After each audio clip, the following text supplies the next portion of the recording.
soir, en direct sur la Chômage Télévision, Ahmed et son équipe vous accueillent sur le gazon.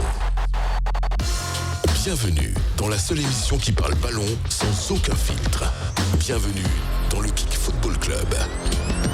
Bonsoir tout le monde, bonsoir, bienvenue, c'est parti, c'est le Kick Football Club qui démarre en ce lundi soir. Nous sommes le lundi 18 décembre 2023, j'espère que vous allez bien, j'espère que vous êtes en pleine forme. On commence le Kick Football Club en beauté avec Axel Igno qui prend son 5e mois de sub, merci mon frérot, on peut l'applaudir dans le chat. Bonsoir à toutes et à tous, bienvenue, que vous soyez sur Instagram, que vous soyez également sur Twitch, sur Facebook, sur YouTube, sur Twitter, il y a quoi d'autre comme plateforme? Bref, on est partout. Je crois qu'on est même sur LinkedIn ce soir et également Instagram en format vertical. Donc voilà, bienvenue à celles et ceux qui nous regardent sur Instagram. N'hésitez pas à nous rejoindre sur Kick, vous aurez une meilleure qualité bien évidemment puisque vous aurez l'émission en plein écran. On va dire bonjour au chat et on accueille Titinovic qui dit 21h du bled. C'est pas ma faute, les chroniqueurs sont arrivés à 21h15. Bienvenue à Monsieur Gang, enfin Gang Acolyte, bienvenue à Rocket, bienvenue à PJ, bienvenue à IP. Non, on n'est pas en live sur Threads, malheureusement, il n'y a pas de lien pour live sur Threads. Bienvenue à Totov, bienvenue à Axeligno, bienvenue à Nemon, bienvenue également, qui d'autre, Antonio qui est là, qui est présent, Voltraxen qui est chaud, Only Zanz, Cerveau, bref, bienvenue à toutes et à tous. Installez-vous confortablement. Ce soir, comme tous les soirs, nous allons avoir notre belle bande de chroniqueurs qui sera là. Mesdames et messieurs, je vous demande de les accueillir, de leur faire un triomphe. Ils sont là, ils sont présents. Ah là là là là là là, comment vont-ils? Non, alors le site de Joule, ça, c'est prohibé. On va accueillir, bien évidemment, le... Comment le qualifier? Pas le vilain petit canard, mais malheureusement celui qui est un petit peu tristoun parce que l'aventure de la Ligue des Champions s'est arrêtée pour lui. Comment va mon crook? Bah ça va et vous? Bah écoute, je pense qu'on va un peu mieux que toi. On en parlera. Arrête, c'est bon, mon gars. On est 10e budget de Ligue 1, on est en Ligue Europa, c'est déjà pas mal. Mais non, c'est déjà très bien. Attention, il n'y avait aucune méchanceté dans ce que je disais. Hein. Je sens la méchanceté dans ta voix. Mais non, mais en plus, tu sais très bien que j'étais à fond derrière Lens, frérot. T'es un menteur. Mais tu sais très bien que j'étais à fond derrière Lens pour de vrai en plus. J'adore les Lensois, j'adore le Racing Club de Lens. Et je suis un peu dégoûté que vous l'ayez pas fait. Mais on va en parler, on va débriefer. On accueille celui qui doit être content, celui à qui tout sourit en ce moment, celui qui a son club qui était au fond des égouts du caniveau pendant la première partie de la première moitié de saison et qui là est en train de vivre une fin de première moitié, disons, très agréable. Comment on va, mon Johan? Ça va super, Ahmed, et toi? Bah écoute, moi ça va, je pense que toi ça va très bien. Ouais, on respire mieux depuis un mois, on enchaîne les bons résultats, et puis on a eu un tirage plutôt cool, donc c'est une période positive qu'on profite. Oh, comme on dit chez nous, putain, ça fait du bien, quoi. Ah, ça soulage, hein. Et puis on accueille... Le château. Celui qui, comment dire, va probablement passer une très belle nuit au vu du tirage qui a été effectué ce midi. Comment va mon Kevin? Ouais, ça va super. Je raconterai dans quelques instants comment j'ai vécu ce tirage en plein milieu de mon agence. C'était incroyable. C'était fabuleux. Je sais pas pourquoi je sens que t'as crié. Ouais, de ouf. Bon, j'espère que vous allez bien. Je vous rappelle que si jamais vous avez envie de réagir, vous pouvez le faire directement sur le Discord, hein, les amis. discord.gg/AhmedLND. Que vous soyez sur YouTube, sur Twitter, sur Insta, sur Facebook, sur Kick, sur LinkedIn, sur n'importe quelle plateforme où vous nous regardez en live. Le Kick Football Club, c'est parti, c'est maintenant. Let's go. Ce soir, en direct sur la Chômage Télévision, c'est le Kick Football Club. 1h30 donc, on va parler ballon, 1h30, on va parler de vos clubs préférés, on va parler notamment, bien évidemment, de Lens, on va parler également de l'Olympique Marseille, on va parler aussi, les amis, du PSG, mais de tous les clubs francophones, tous les clubs français, et puis également, on va faire un petit tour de l'Europe pour débriefer un petit peu ce qui s'est passé la semaine dernière, ce qui s'est passé aujourd'hui, puisque pour celles et ceux qui n'ont pas suivi, il y a eu le tirage au sort de la Ligue des Champions et également le tirage au sort de la Ligue Europa. Bref, on va en parler tous ensemble dans cette émission jusqu'à 23h environ. Donc restez bien dans le coin. On va commencer comme tous les Kick Football Club par le top flop et on va bien tout simplement parler de ce tirage au sort, messieurs, tirage au sort de la Ligue des Champions et de la Ligue Europa qui pour Kevin et Johan est plutôt positif. Ouais, plutôt positif. C'est vrai que ça m'a fait rigoler parce que juste avant les tirages au sort, tu sais, t'as tous les mecs là qui savaient pas faire le théorème de Pythagore, mais qui te sortent des probabilités là. Que ouais, machin, 17% de chance de taper le Bayern et machin parce que ta sœur elle a des couilles, parce que ça devient ton oncle. Frère, les boules, c'est les boules. On n'a pas besoin de trucs. Tu sais, il y a eu une année pareil où on devait se taper l'équipe de merde, on a tiré le Real, on finit en premier, frère. Donc, il n'y a pas de règles. Il n'y a absolument pas de règles. Donc, c'est pour ça que d'avoir tiré la Real Sociedad, même si c'est une équipe qui joue très bien au ballon, même si c'est une équipe qui peut embêter cette équipe du Paris Saint-Germain, on est quand même content. Mieux vaut tirer la Real Sociedad que City ou Real, quoi. Alors justement, c'est la question que je te pose. Est-ce que ce serait pas, attention, un match piège ? Non, parce que match piège, c'est pour les équipes qui ont l'habitude de prendre les équipes de haut. Nous, on se chie dessus. Nous, en fait, le vrai problème, ça va être nous. Il faut que nous, on joue au ballon. Je pense que si on joue au ballon, on va passer. Voilà. Ouais, mais on aura le temps d'en parler dans l'émission. Ces derniers temps, on joue pas trop au ballon, quoi. Non, mais bon, après, tu sais, entre maintenant et le match aller, il y a quasiment 2 mois. Donc, en 2 mois, il peut se passer énormément de choses. Peut-être que Mbappé remettra ses chaussures dans le bon sens. On en reparlera aussi pareil tout à l'heure. Peut-être que Enrique arrêtera de faire le grand savant dans son labo à la Côte Lisa, là. Et peut-être que ça ira mieux. Mais bon, d'ici là, il fera jour et on verra. Mon Johan, toi tu es content également? Ouais, l'Olympique de Marseille qui hérite du Shakhtar Donetsk en 16e de finale de l'Europa League, qui sont un peu les barrages avant d'accéder au 8e.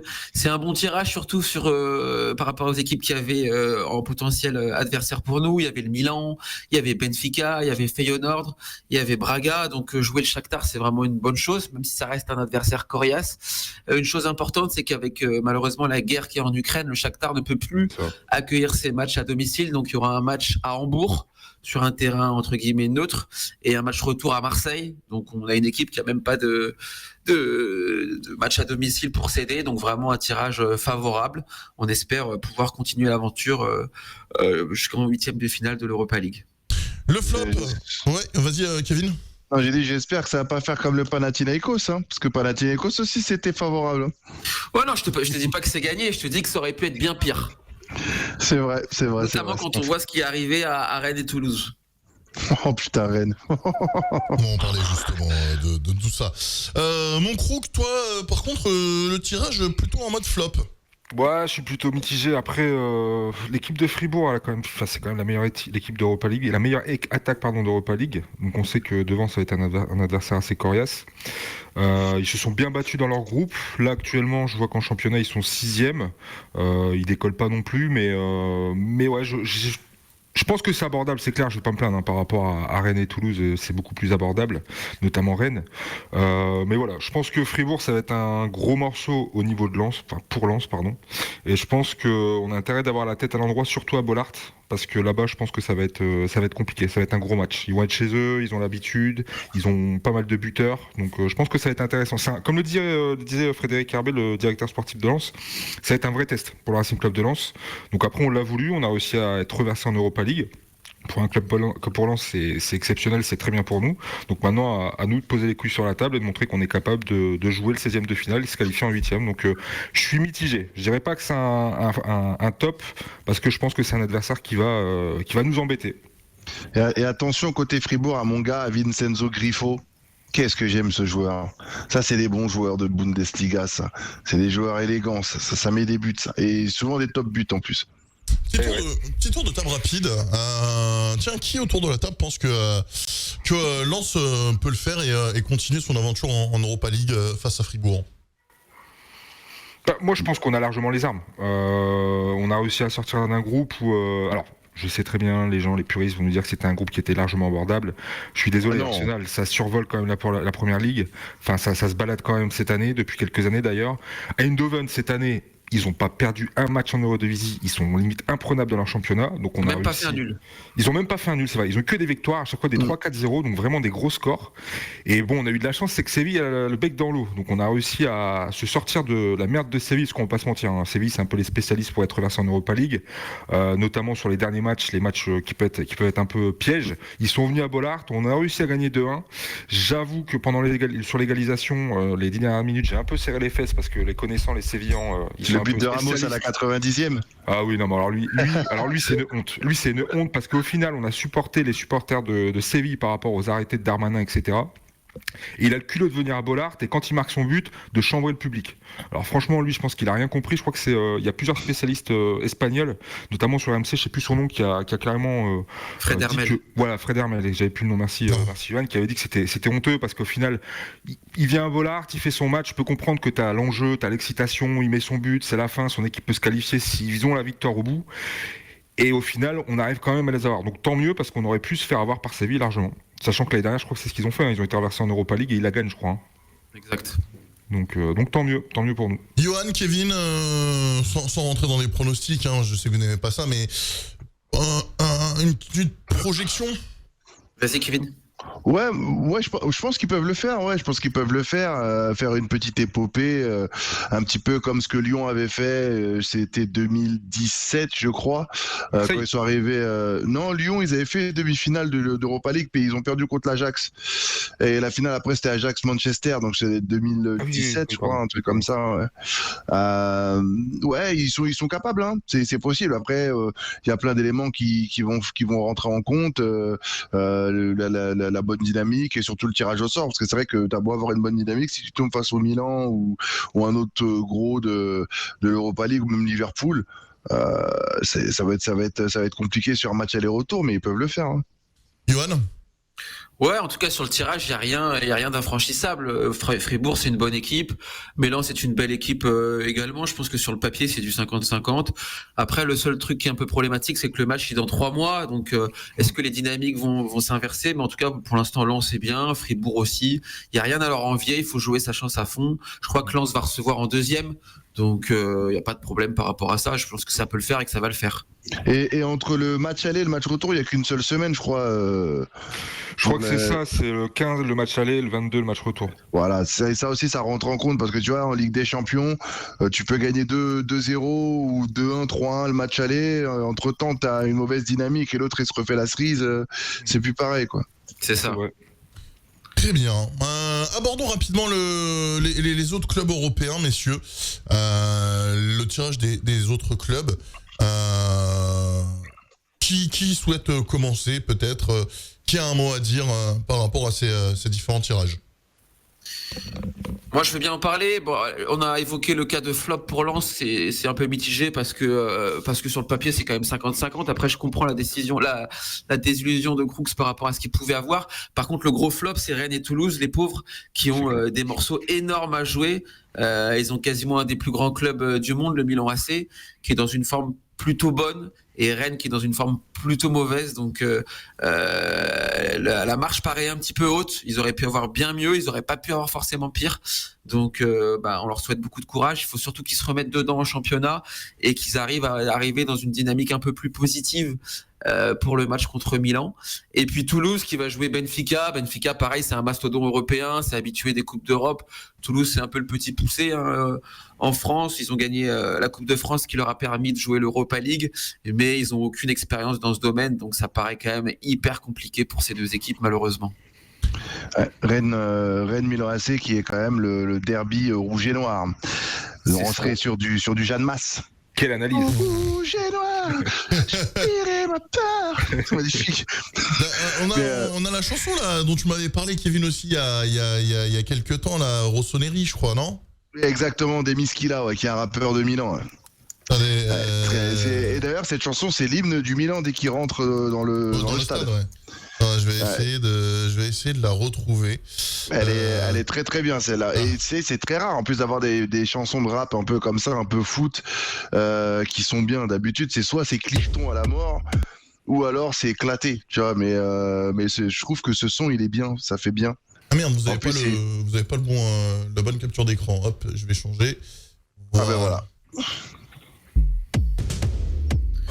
qui est cool par contre pour Rennes, c'est qu'il y a les 3 champions du monde qui vont venir jouer en France, là, Giroud, Hernandez et Maignan. Enfin, Maignan, il est pas champion du monde, mais... Ni Hernandez, parce que c'est pas le bon. Et oui, c'est pas le bon, il n'y a que Giroud, c'est vrai. Bon, 2 vice-champions du monde. Et un champion du monde.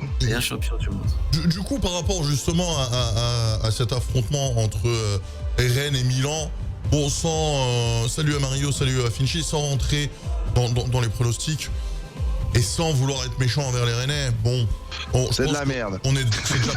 C'est déjà plié, on est d'accord. Bon, franchement, je sais pas. Plié, non. Pas. Arrête, c'est un match de football, tout peut jouer. Ouais. Bien sûr, mais bon. Après, il y a quand même une sacrée différence de niveau, quoi. Après Rennes, bon, ils sont 15e de Ligue 1. C'est ça le problème en fait. Oui. C'est ça. Ils ont une mauvaise dynamique. Hein. Ils sont à 2 défaites sur les 2 derniers matchs, un match nul, donc c'est un peu compliqué. Entre Milan, avant Milan c'est Le Havre, après c'est Milan et ensuite Clermont. Donc à voir ce qu'ils vont faire. Et en plus, sachant que la deuxième semaine sur le match retour quand ils reçoivent, le week-end d'après c'est Paris.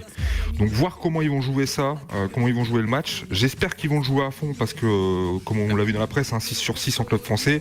Faut quand même passer les barrages, ça serait déjà pas mal pour l'indice UEFA. Là on est repassé devant les Hollandais, donc il faudrait garder la place. Parce que derrière, forcément, on aurait 4 places qualificatives pour la Champions League. Donc je pense que c'est important que Rennes joue le coup à fond. On reproche souvent au club français de ne pas jouer le coup à fond en Coupe d'Europe. Et là, ils ont un vrai adversaire, un vrai challenge. Donc je pense que tout est possible. Donc je pense que Rennes peut le faire. S'ils s'en donnent les moyens, je suis désolé, l'effectif de Rennes, c'est pas dégueulasse. C'est clairement pas dégueulasse. Là, ils ont changé d'entraîneur. Donc j'espère qu'ils vont se mettre la tête à l'endroit parce qu'ils ont largement le potentiel d'un point de vue effectif pour embêter Milan. Je pense qu'ils peuvent le faire. Bon. Oui, je suis d'accord avec toi, Crooks. Ouais. Donc, selon vous, ça peut potentiellement être favorable. Ouais, et puis c'est surtout que Milan, je trouve que Milan, c'est pas non plus une équipe qui écrase les petits, qui a l'habitude de mettre des 4-5-6-0 à tous ses adversaires, quoi. Moi, j'ai vu des matchs de Milan en Serie A face à des équipes où tu te dis, putain, c'est poussif à la mort. Il y avait un match d'ailleurs Milan-Genoa, là où ça s'était fini avec 1-0 et un but de comment il s'appelle, de Leao. Tu te dis, ah ouais, si ça joue comme ça face à Rennes, je trouve que devant il y a des arguments, techniquement il y a des arguments aussi, donc je dis pas que Rennes va passer, mais c'est pas dit que Milan va se balader ou que Rennes va automatiquement sortir. Pour moi, c'est pas fait. D'accord, bon. Et bah écoutez, on va suivre ça de façon dans le. Sachant qu'en plus les Rennais, je reviens juste sur un truc sur le match contre Villarreal, sur le dernier but à la dernière minute. Oh ils ont même eu une mauvaise. Hein. Moi je la connaissais pas personnellement, la règle, je sais Personne pas. la connaissait. Moi je la connaissais pas. Au début je pensais que c'était un hors-jeu et en fait on ne peut pas du tout ça. Je crois que c'est ça, hein. Le tireur en fait n'a pas le droit de retoucher le ballon quand il a tiré, c'est ça. C'est ça. En fait, mais alors par contre c'est de la merde cette histoire parce que dès que la balle elle tape le mur, donc du coup le mur est considéré comme joueur ou comme élément adverse. Ok, non, donc du coup c'est pour ça que t'as le droit avec le mur. En fait, la règle de base, elle est pour éviter que tu conduises ta balle tout seul et que tu ailles au but en fait. Mais là, du coup, elle est con cette règle parce que c'est en fait c'est du règlement stricto sensu, c'est de la merde. C'est vraiment nul. L'arbitre a appliqué le règlement. Qu'est-ce que je te dis ? Ils égalisent en plus à la fin et je pense que l'égalisation les laissait terminer premier du groupe, je crois. Donc ouais, c'est ça. Directement pour les 8e. Et au final, ils se font avoir. Donc bon, tant pis pour eux. Ils avaient 90 minutes pour gagner. Marseille, on a perdu dans les dernières minutes la première place. Oh, il est beau le but en plus. Hein. Bon, le but de João Pedro là. Pouf. C'était mérité sur le match de toute façon. On va finir sur rapidement les différents top flops là, de la semaine, notamment sur les élections à Boca Junior.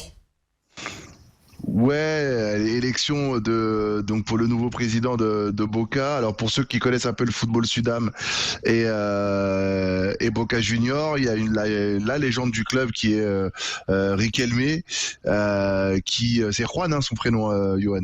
Juan Roman. Juan Roman Riquelme, c'est ça, qui s'est présenté donc pour être à la présidence du club, et il y a eu des images incroyables en fait où tu as peut-être je sais pas 500 600 supporters de Boca qui l'attendent à la sortie du bureau de vote, et tu vois en fait ils sont tous en train de chanter, lui aussi au milieu des supporters en train de chanter, danser à l'Argentine comme ça avec les mains là comme ça là. Là, franchement c'est de belles images, c'est vraiment de belles images. Yo-Yo, un petit avis? Ouais, c'est ça, c'est en fait Riquelme qui s'est présenté à la présidentielle pour la deuxième fois, qui a gagné avec plus de 65% des votes exprimés. Il faut savoir qu'à Boca Junior, en fait, c'est les supporters, c'est les abonnés, ce qu'on appelle les socios, qui élisent leur président. Donc voilà, il a été élu hier. Et ce qu'il faut savoir, en fait, c'est que Juan Roman Riquelme, c'est le joueur le plus populaire de Boca Junior, bien au-dessus Carlos Tevez ou Diego Maradona. C'est un joueur, en fait, qui a gagné 3 Libertadores pour Boca Junior.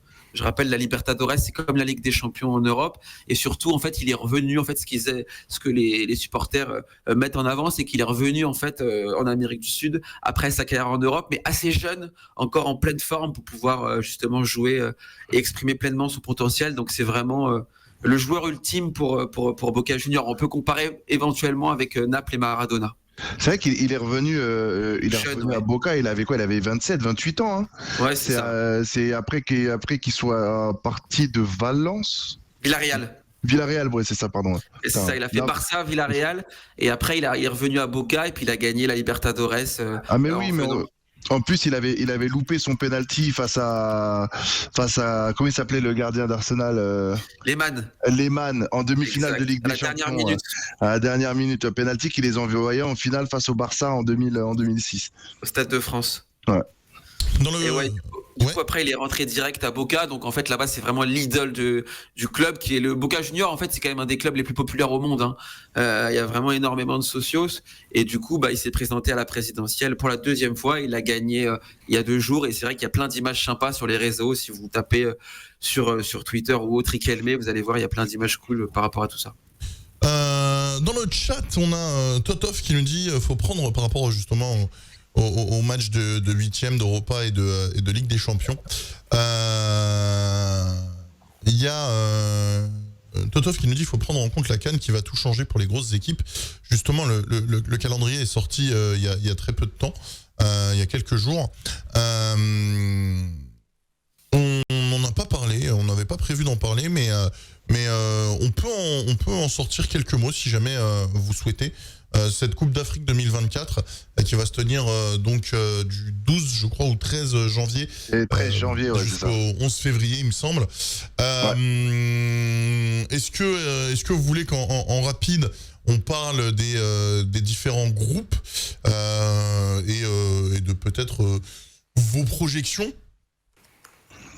La CAN, après ouais, c'est vrai que c'est une compétition assez compliquée à analyser, la CAN, je trouve, parce que il y a plein d'éléments à prendre en compte. Souvent, tu vois, dès que tu es dans les pays subsahariens, on va dire les équipes maghrébines ont un peu plus de mal à jouer. Souvent, il y a des équipes qui paraissent des épouvantails et se crachent complètement et se font sortir dès le premier tour. C'est vraiment une compétition. Moi, alors évidemment, étant on va dire africain d'origine, c'est une compétition qui me tient vraiment à cœur, mais c'est une compétition qui est très très très compliquée à analyser en amont, parce que je trouve qu'il y a beaucoup trop de paramètres qui sont des inconnus terribles et qu'il faut prendre en compte. Alors évidemment, moi j'aimerais que le Congo et le Cameroun aillent le plus loin possible. Voilà, mais bon, après avoir dit ça, c'est vrai que c'est compliqué, je trouve, d'analyser la Coupe d'Afrique.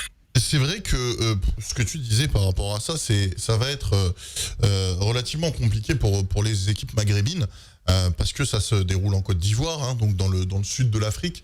C'est l'Afrique de l'Ouest, frérot. Côte d'Ivoire, c'est sud-ouest, non? Ouais, c'est le sud de la Tunisie, mais c'est l'Afrique de l'Ouest. Attends, Zébi. Wesh. Attends, Côte d'Ivoire. Mais qu'est-ce qu'il est bon en géographie. Ah ouais, non mais, frérot, j'ai eu 8 au bac d'histoire géo.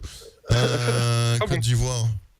Côte d'Ivoire, c'est à côté du Sénégal, tout ça, Burkina, Mali, Guinée, compagnie. Ah ouais, je sais pas pourquoi je voyais ça beaucoup plus au sud, frérot. Ah ouais, non, c'est pas du tout là-bas. Ah oui, d'accord, c'est ici. Ah ouais, non, moi je voyais ça vraiment genre vers le Congo, frérot. Ah ouais, à la vie de ma mère, je m'excuse à tous les potos ivoiriens qui nous regardent. Je sais pas pourquoi, je voyais ça vraiment, ouais, genre vers le Congo, tu vois. Ah ouais, non, pas du tout. Ah ouais, c'est... Ouais, c'est... Voilà, c'est Afrique de l'Ouest. Ouais, c'est pas du tout trop loin du Maghreb, en soi. C'est pas du tout le sud de l'Afrique. Voilà, non mais au moins vous voyez en direct mon manque de culture générale. C'est magnifique. Bon, ça reste quand même un climat qui est beaucoup plus chaud et beaucoup plus, disons, subsaharien que ce soit l'Égypte, l'Algérie, la Tunisie, le Maroc. C'est des climats différents. Donc, Après, tu sais que cette excuse, elle était valable il y a 20 ans parce que tu avais des joueurs qui jouaient dans les championnats des pays en question. Donc, on va dire qu'ils étaient acclimatés. Aujourd'hui, tu regardes sur toutes les sélections des joueurs, il y a les 3/4, ils jouent tous en Europe. C'est des Européens aujourd'hui. Tu vois, c'est comme moi, mon père, dès qu'il descend au bled, il transpire comme un ouf parce que c'est devenu un Français. Ça fait 40 ans qu'il habite en France. ouais. Donc, du coup, c'est fini, tu vois. Et je trouve qu'aujourd'hui, les 3/4 des équipes, c'est comme ça. Tu vois, t'as des mecs qui jouent à Brighton, Brentford, les Fiorentina, City et compagnie. On peut pas dire que, ouais, on est désavantagé parce qu'il fait chaud. Bah, il fait chaud pour lui aussi, hein. Est-ce que ça peut influer ou pas? Non, finalement. Ouais, bah, en vrai, je peux comprendre parce qu'il y a peut-être certaines personnes qui n'aiment pas du tout. Moi, frère, je suis un Renois, mais là, j'ai la chaleur, je supporte plus. Mais oui, après, je peux entendre ce truc-là, mais c'est vrai que de dire qu'ils sont avantagés parce que c'est chez eux, parce que machin, non, parce qu'au final, ils sont plus chez eux, les mecs, les 3/4 du temps, ils habitent en Europe. Et mine de rien, tu sais que tu passes 2, 3, 4, 5, 6, 7 ans à l'étranger, c'est plus pareil, hein, même ton corps, il change. Hein. Ouais. Il y a Finchy qui nous dit dans le chat, le gars est quand même tunisien, égyptien, il n'arrive pas à situer la Côte d'Ivoire en Afrique. Alors Finchy, c'est simple, frérot, je ne sais même pas situer quelques grandes villes de France en France. Tu me demandes de situer par exemple, je sais pas moi, Annecy. Dis Poitiers. Poitiers, c'est où Poitiers, je sais parce que j'y ai travaillé quand j'étais commercial. Mais par exemple, tu me mets une carte de la France, tu me demandes de situer Annecy, frérot. Si ça se trouve, je vais te mettre ça tout en haut vers la montagne, vers Strasbourg, alors que c'est plus bas. Enfin, je sais que c'est vers Lyon, mais voilà, tu vois. Vers la montagne à Strasbourg. Oh la vie de ma mère. Moi, géographie, c'est 0. Moi, faut pas me demander des trucs de géographie. Mon méno. Ah, moi, c'est 0, moi, frérot. Tu me demandes de situer, je sais pas. Donnez-moi une ville. Une Allez, ville pas trop connue. Montélimar. Ouais, putain, j'allais dire ça en plus. Frérot, je sais pas. Moi, quand je joue à GeoGuessr, c'est une catastrophe. Montélimar, je vais te mettre ça en plein milieu de la France, frérot.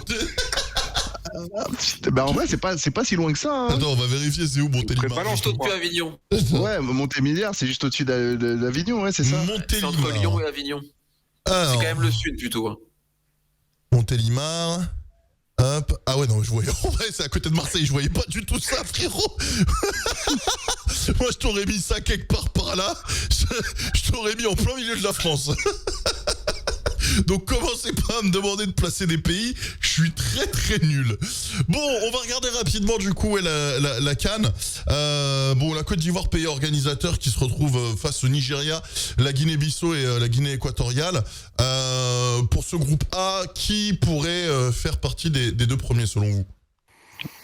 Clairement Côte d'Ivoire, Nigeria, hein. C'est vraiment les deux épouvantails du groupe.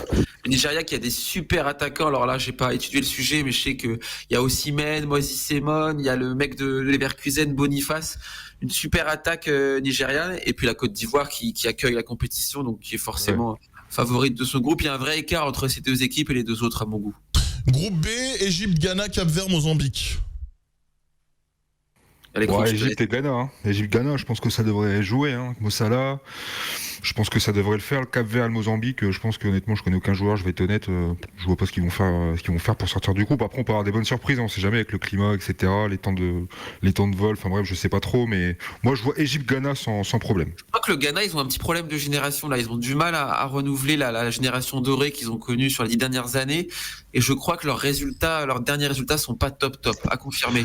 Il y a la dictature des frères Ayou aussi. Pendant longtemps, ils ont souffert de ça. C'est-à-dire que c'est des mecs qui décidaient qui venait en sélection qui venaient pas et ouais, en plus ils étaient pas non plus hyper bons, mais ouais. J'espère en tout cas qu'ils vont s'en sortir de tout ça. L'Égypte, pour connaître un petit peu, parce que bon, c'est le pays de mon daron, et pour regarder quelques matchs, ces dernières années, c'est pas non plus la folie furieuse.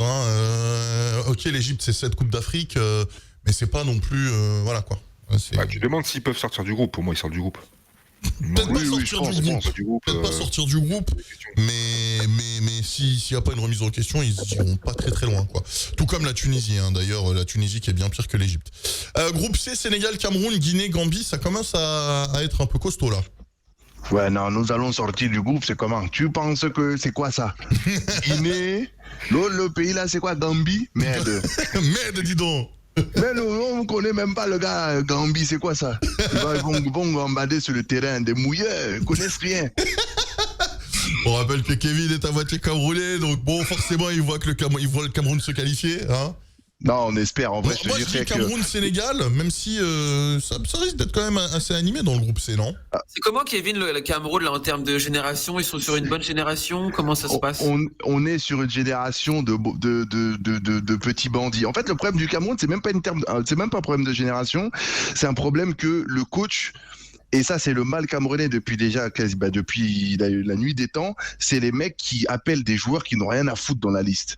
Tu vois, par exemple, le dernier rassemblement, on est parti, on a fait un match contre la Libye, et je sais plus contre qui. Le mec, il continue d'appeler des Clinton J qui jouent pas. Il continue. Il y a pas assez longtemps, il y avait encore des Nicolas Nkoulou dans l'équipe. Donc c'est pour te dire tellement que le truc est gangréné à la mort. Et c'est ça en fait qui nous tue. Et du coup, tu as des bons joueurs qui sont sur le carreau et qu'on n'appelle pas. Et c'est une des raisons aussi pour lesquelles des joueurs ne veulent plus venir en sélection ou ne veulent pas venir.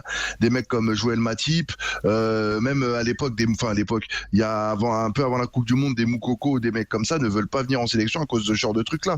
Parce que la fédération est gangrénée. C'est comme là, pareil, j'avais un de mes oncles qui me disait que Song avait des problèmes avec Choupo-Moting, qui fait quand même partie des meilleurs attaquants, même des meilleurs joueurs de l'équipe, et juste parce que voilà, il s'est un peu pris la tête avec lui, il veut plus l'appeler. On a eu le souci. J'ai l'impression que c'est fréquent, ça, les meilleurs joueurs en Afrique. Ouais, non, mais c'est de l'ego, c'est que de l'ego, et le problème, il est là. Et c'est ça tue l'équipe. Alors juste pour revenir 30 secondes sur le Cameroun et le jeu d'équipe, c'est une catastrophe. Je dis la vérité, c'est une catastrophe. Le seul bon match qu'on a fait depuis ces 72 derniers mois, il y en a peut-être 2. C'est le match face au Brésil en Coupe du Monde et le match retour face à l'Algérie, où je trouve qu'on a fait un match complet. Mais sinon, dans le jeu, c'est 0. Et juste une autre statistique, Rigobert Song a gagné que 2 matchs. Depuis qu'il a la tête des Lions d'Indomptable, il a gagné que 2 matchs. C'est quoi les 3 joueurs phares là de l'équipe? Là, les 3 joueurs phares, j'ai envie de te dire, Zambo Anguissa, Mbeumo. Ouais, c'est ça. Mbeumo de Brentford et Aboubacar. Ouais. Ok. Dans le groupe D, on va pas non plus trop s'éterniser. Groupe D, Algérie, Burkina Faso, Angola, Mauritanie. Ouf, c'est Angola, Mauritanie, ça joue au poil de cul, ça. Hein. C'est chaud, hein. Bon bah l'Algérie sur le papier est clairement favorite, avec toutes les naturalisations qu'ils ont fait ces derniers temps là. Ils ont pas le choix de pas sortir des poules, parce que s'ils sortent pas des poules, il y a un séisme là-bas. Hein. Déjà que au Cameroun, ils étaient pas sortis des poules, là s'ils sortent pas, c'est chaud. Hein. Ouais. Jacques Belbadi, il est un peu contesté. Là, je crois qu'ils ont récupéré Gouiri, ils ont récupéré Awar de la Roma. Donc tous les gens, ils renforcent bien, ouais. Donc Algérie avec qui du coup? J'irais le Burkina, parce que Burkina, ça fait 2-3 Coupes d'Afrique qui sont en demi-finale, quart de finale, donc je dirais le Burkina. Ouais. Groupe E, Tunisie, Mali, Afrique du Sud, Namibie. Mali, bon, moi je pense sans problème. Tunisie, j'ai des doutes. Pourtant, c'est mon pays. Hein. Moi, je pense que Mali, Tunisie, ça va passer. L'Afrique du Sud, c'est un peu light. La Tunisie, elle fait quand même vachement peur ces derniers temps. Hein. Ouais, Ah mais c'est ouais. des habitués des huitièmes, hein. Huitième quart, normalement, Tunisie, c'est après les huitièmes que ça devient un peu chaud, là. La rissa commence à monter au nez. Après, une fois la qualification en 8e effectuée, yallah, allez, on va tous à la chicha, on va tous au hammam, et puis hop là, on n'en branle plus une. Je sais plus si c'est un montage ou si ça avait été une vraie image que vous avez vu des joueurs de la Tunisie fumer la chicha pendant la Coupe d'Afrique au Cameroun. Moi, j'ai entendu. Alors, je sais pas si c'était sur cette Coupe d'Afrique là. C'était pas le Gabon, ça, avec les Nina et tout?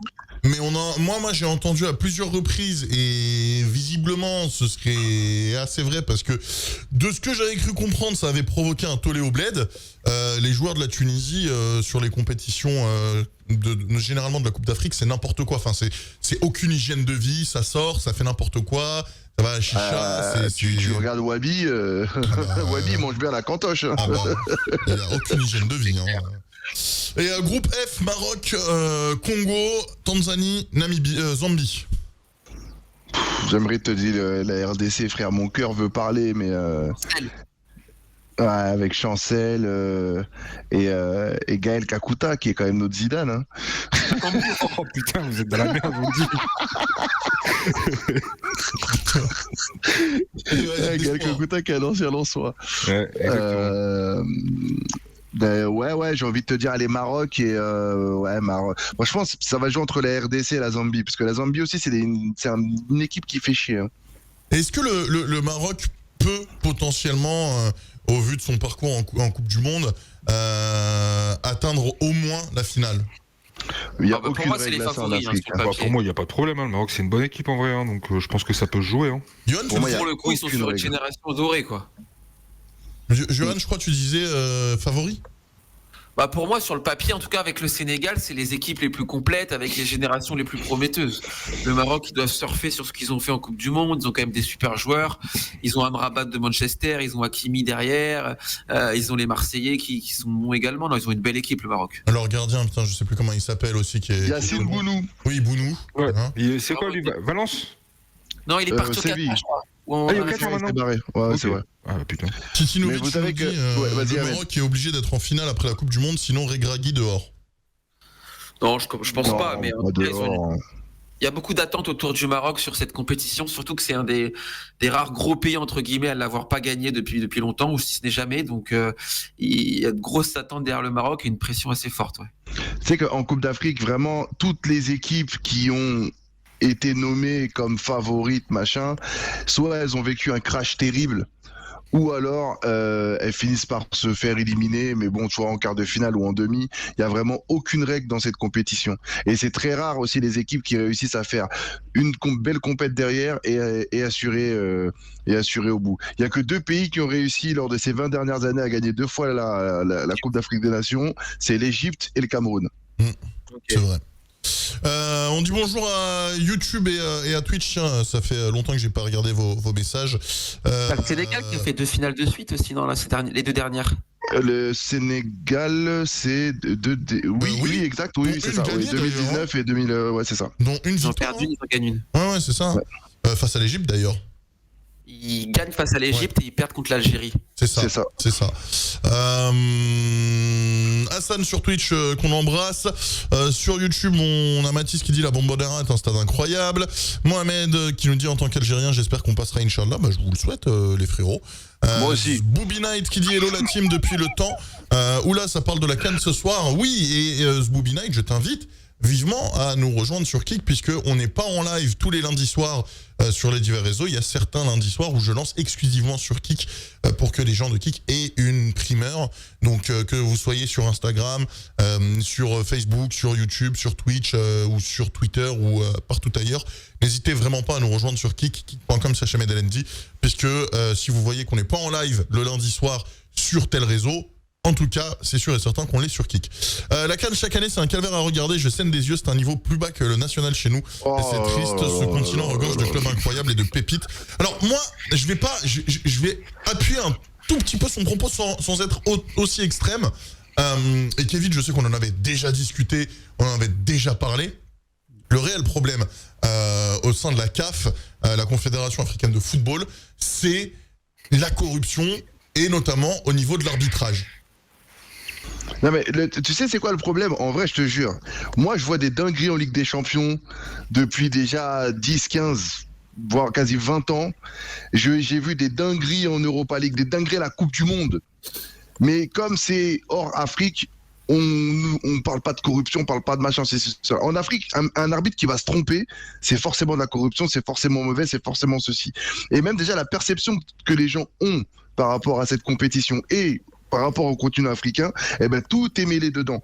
Tu vois, c'est comme la dernière fois, pareil avec Johan, j'en parlais, des entraîneurs qui viennent te dire, ouais, putain, la Coupe d'Afrique, ça fait chier, tout ça, machin. Crois-moi que si ça avait été un truc sud-américain et que t'avais des Sudam qui partaient, on aurait dit, ah, putain, c'est le charme de la compète, machin, compagnie. Donc, tout ce truc, comment dire, cet univers un peu mélangé, ça, en vrai, je trouve que c'est un peu trop. Genre, le niveau, frère. Tu regardes des matchs de Ligue 1, c'est éclaté, mon ref. Hein. Même des matchs de Bundesliga ou de Liga, c'est éclaté aussi. Hein. Ouais, mais on alors, prend pas du plaisir tous les matchs, tous les week-ends. on se souvient quand même de la magnifique prestation, je crois qu'il était zambien, de l'arbitre qui avait arbitré Mali-Tunisie. Ah, c'est incroyable ça. C'était magnifique. Qui siffle 2 fois la fin du match alors qu'il reste encore 10 minutes à jouer quoi. Vous avez vu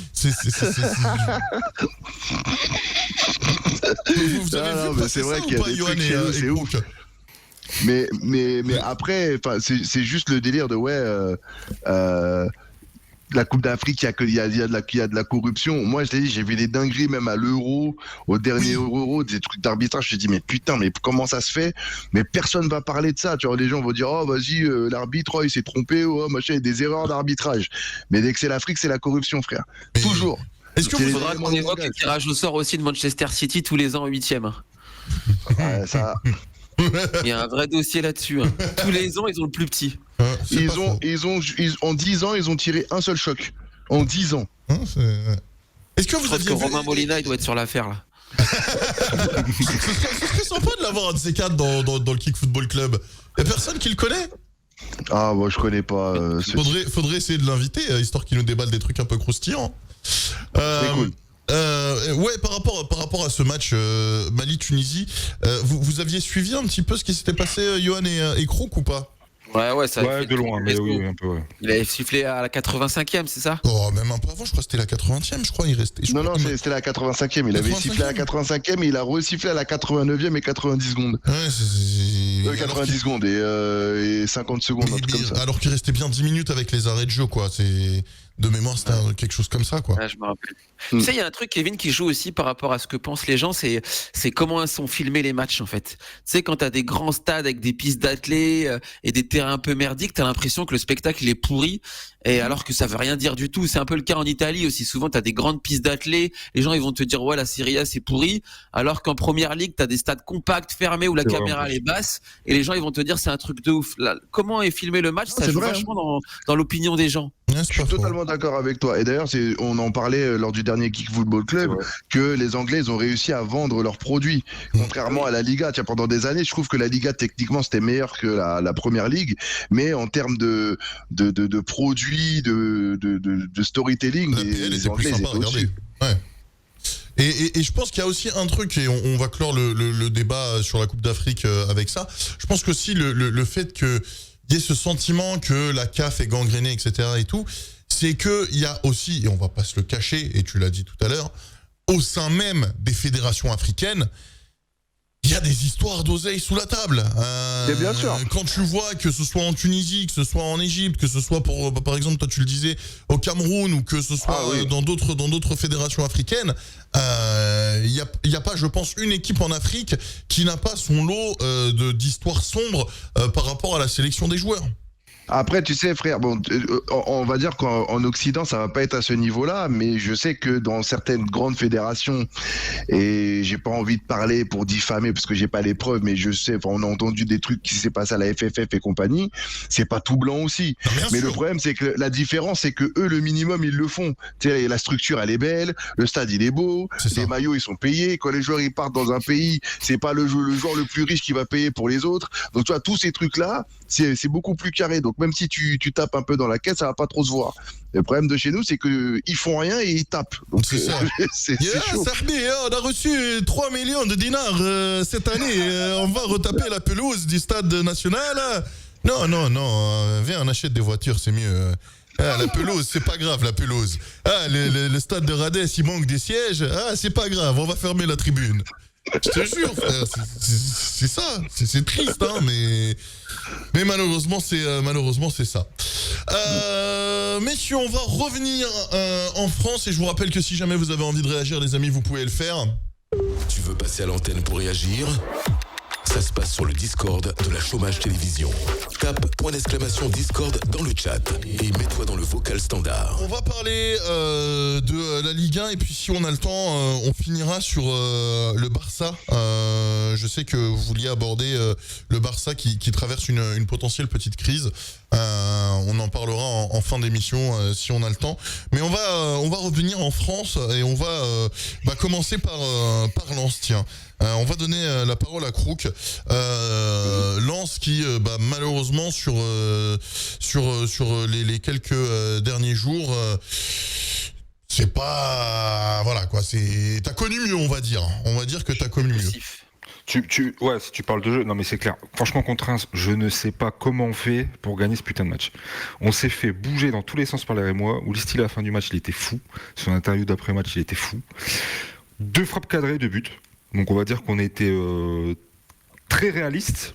Mais par contre, au milieu de terrain, moi je suis désolé, Abdoul Samed, international malien d'ailleurs, qui va nous quitter pour la CAN. C'est pas un Ghanéen, c'est un Ghanéen Ghanéen, pardon, autant pour moi. Et ce qui se passe, c'est que honnêtement, c'est hyper compliqué en fait. C'est hyper compliqué parce qu'on a le petit Elanaoui qui est en train de faire des petites merveilles au milieu de terrain. On a recruté Diouf du FC Bâle qui normalement devait remplacer Seko Fofana. Pour l'instant, le pauvre il sur le banc. Donc notre milieu de terrain, c'est un peu compliqué. Sachant que Nampalis va partir, Samed va partir, il va rester Elanaoui. Moi, je pense que là, du 13 janvier au 12 février, ça va être très compliqué pour Lens. Ça va être très très compliqué. Après, on prend les 3 points, je vais pas me prendre. On n'est pas non plus lâché. On a égalité de points avec Marseille. On suit Lille à 2 points. On est toujours en course pour l'Europe. Mais c'est jouer qui mercredi en fait. Nice extérieur. Ah ouais, compliqué. Ouais. Donc très compliqué, une équipe qui prend pas de but. Donc on va voir. Par contre, le seul top pour moi, c'est Saïd. Ce que je regrette avec ce joueur, c'est vraiment les blessures un peu fragiles. Mais voilà, il est sur le terrain, il répond présent, il met son but. Bon, petite erreur du défenseur, on va pas se le cacher, mais il la met au final. Il est lucide en fait dans les actions qu'il fait. Et je trouve que ce joueur-là, en fait, malgré ses blessures, dès qu'il est présent sur le terrain, il apporte clairement quelque chose. J'ai vu que notre ami Lewaï était malade, il doit avoir un rhume, donc il n'était pas là. Moi, je trouve que c'est un scandale ce joueur à 35 patates qu'on a été chercher après la défaite contre Brest 3-2, alors qu'on menait 2-0. Franchement, je trouve que ça va être un flop. Ce joueur, je trouve qu'il y a une nonchalance qui se dégage. Et Lewaï, il m'exaspère en fait. Il m'exaspère de plus en plus. Il ne fait aucun effort. Il ne colle pas à la philosophie du Racing Club de Lens. Alors d'autres te diront oui, mais il est vraiment bon. Il a mis des sacrés buts en Ligue des Champions. Je suis tout à fait d'accord. Mais honnêtement, je préfère 100 fois voir un Saïd ou un Guilavogui qui vient du PFC parce que les mecs se donnent sur le terrain. Et je trouve que honnêtement, Wai, moi, je n'aime pas du tout. Qui sera à la CAN aussi. Et Guilavogui, on perd beaucoup de joueurs. À Lens pour la CAN, ça va faire mal. Je sais que le Racing Club de Lens là est sur des recrutements, notamment au milieu de terrain sur la trêve hivernale, parce que sinon, je pense que le mois là de janvier à février va être très compliqué pour le Racing Club de Lens. On a pris des points, on a fait un début de saison qui était quand même très très poussif, et on a réussi à remonter. Là, on est sur 11 matchs sans défaite. Il doit avoir 3 matchs nuls et 8 victoires. Donc on a fait vraiment une bonne dynamique. J'espère qu'on va la poursuivre sur Nice et qu'on finira tranquillement la trêve au chaud. Avec la chance qu'on a, c'est que ça avance pas trop devant. On a réussi à pas se faire trop distancer. Donc à voir. Mais franchement, déçu du match de ce week-end. J'étais au stade et honnêtement, j'en parlais avec des potes. C'est le fond de jeu était vraiment triste. Et je pense que Hayes, c'est un très bon tacticien. Et je pense qu'il voit son équipe et qu'elle est en train de souffrir petit à petit. Donc je pense que la trêve va faire du bien pour Lens. Justement, après, attention. En quelques mots, et après je te donne la parole, Yo-Yo.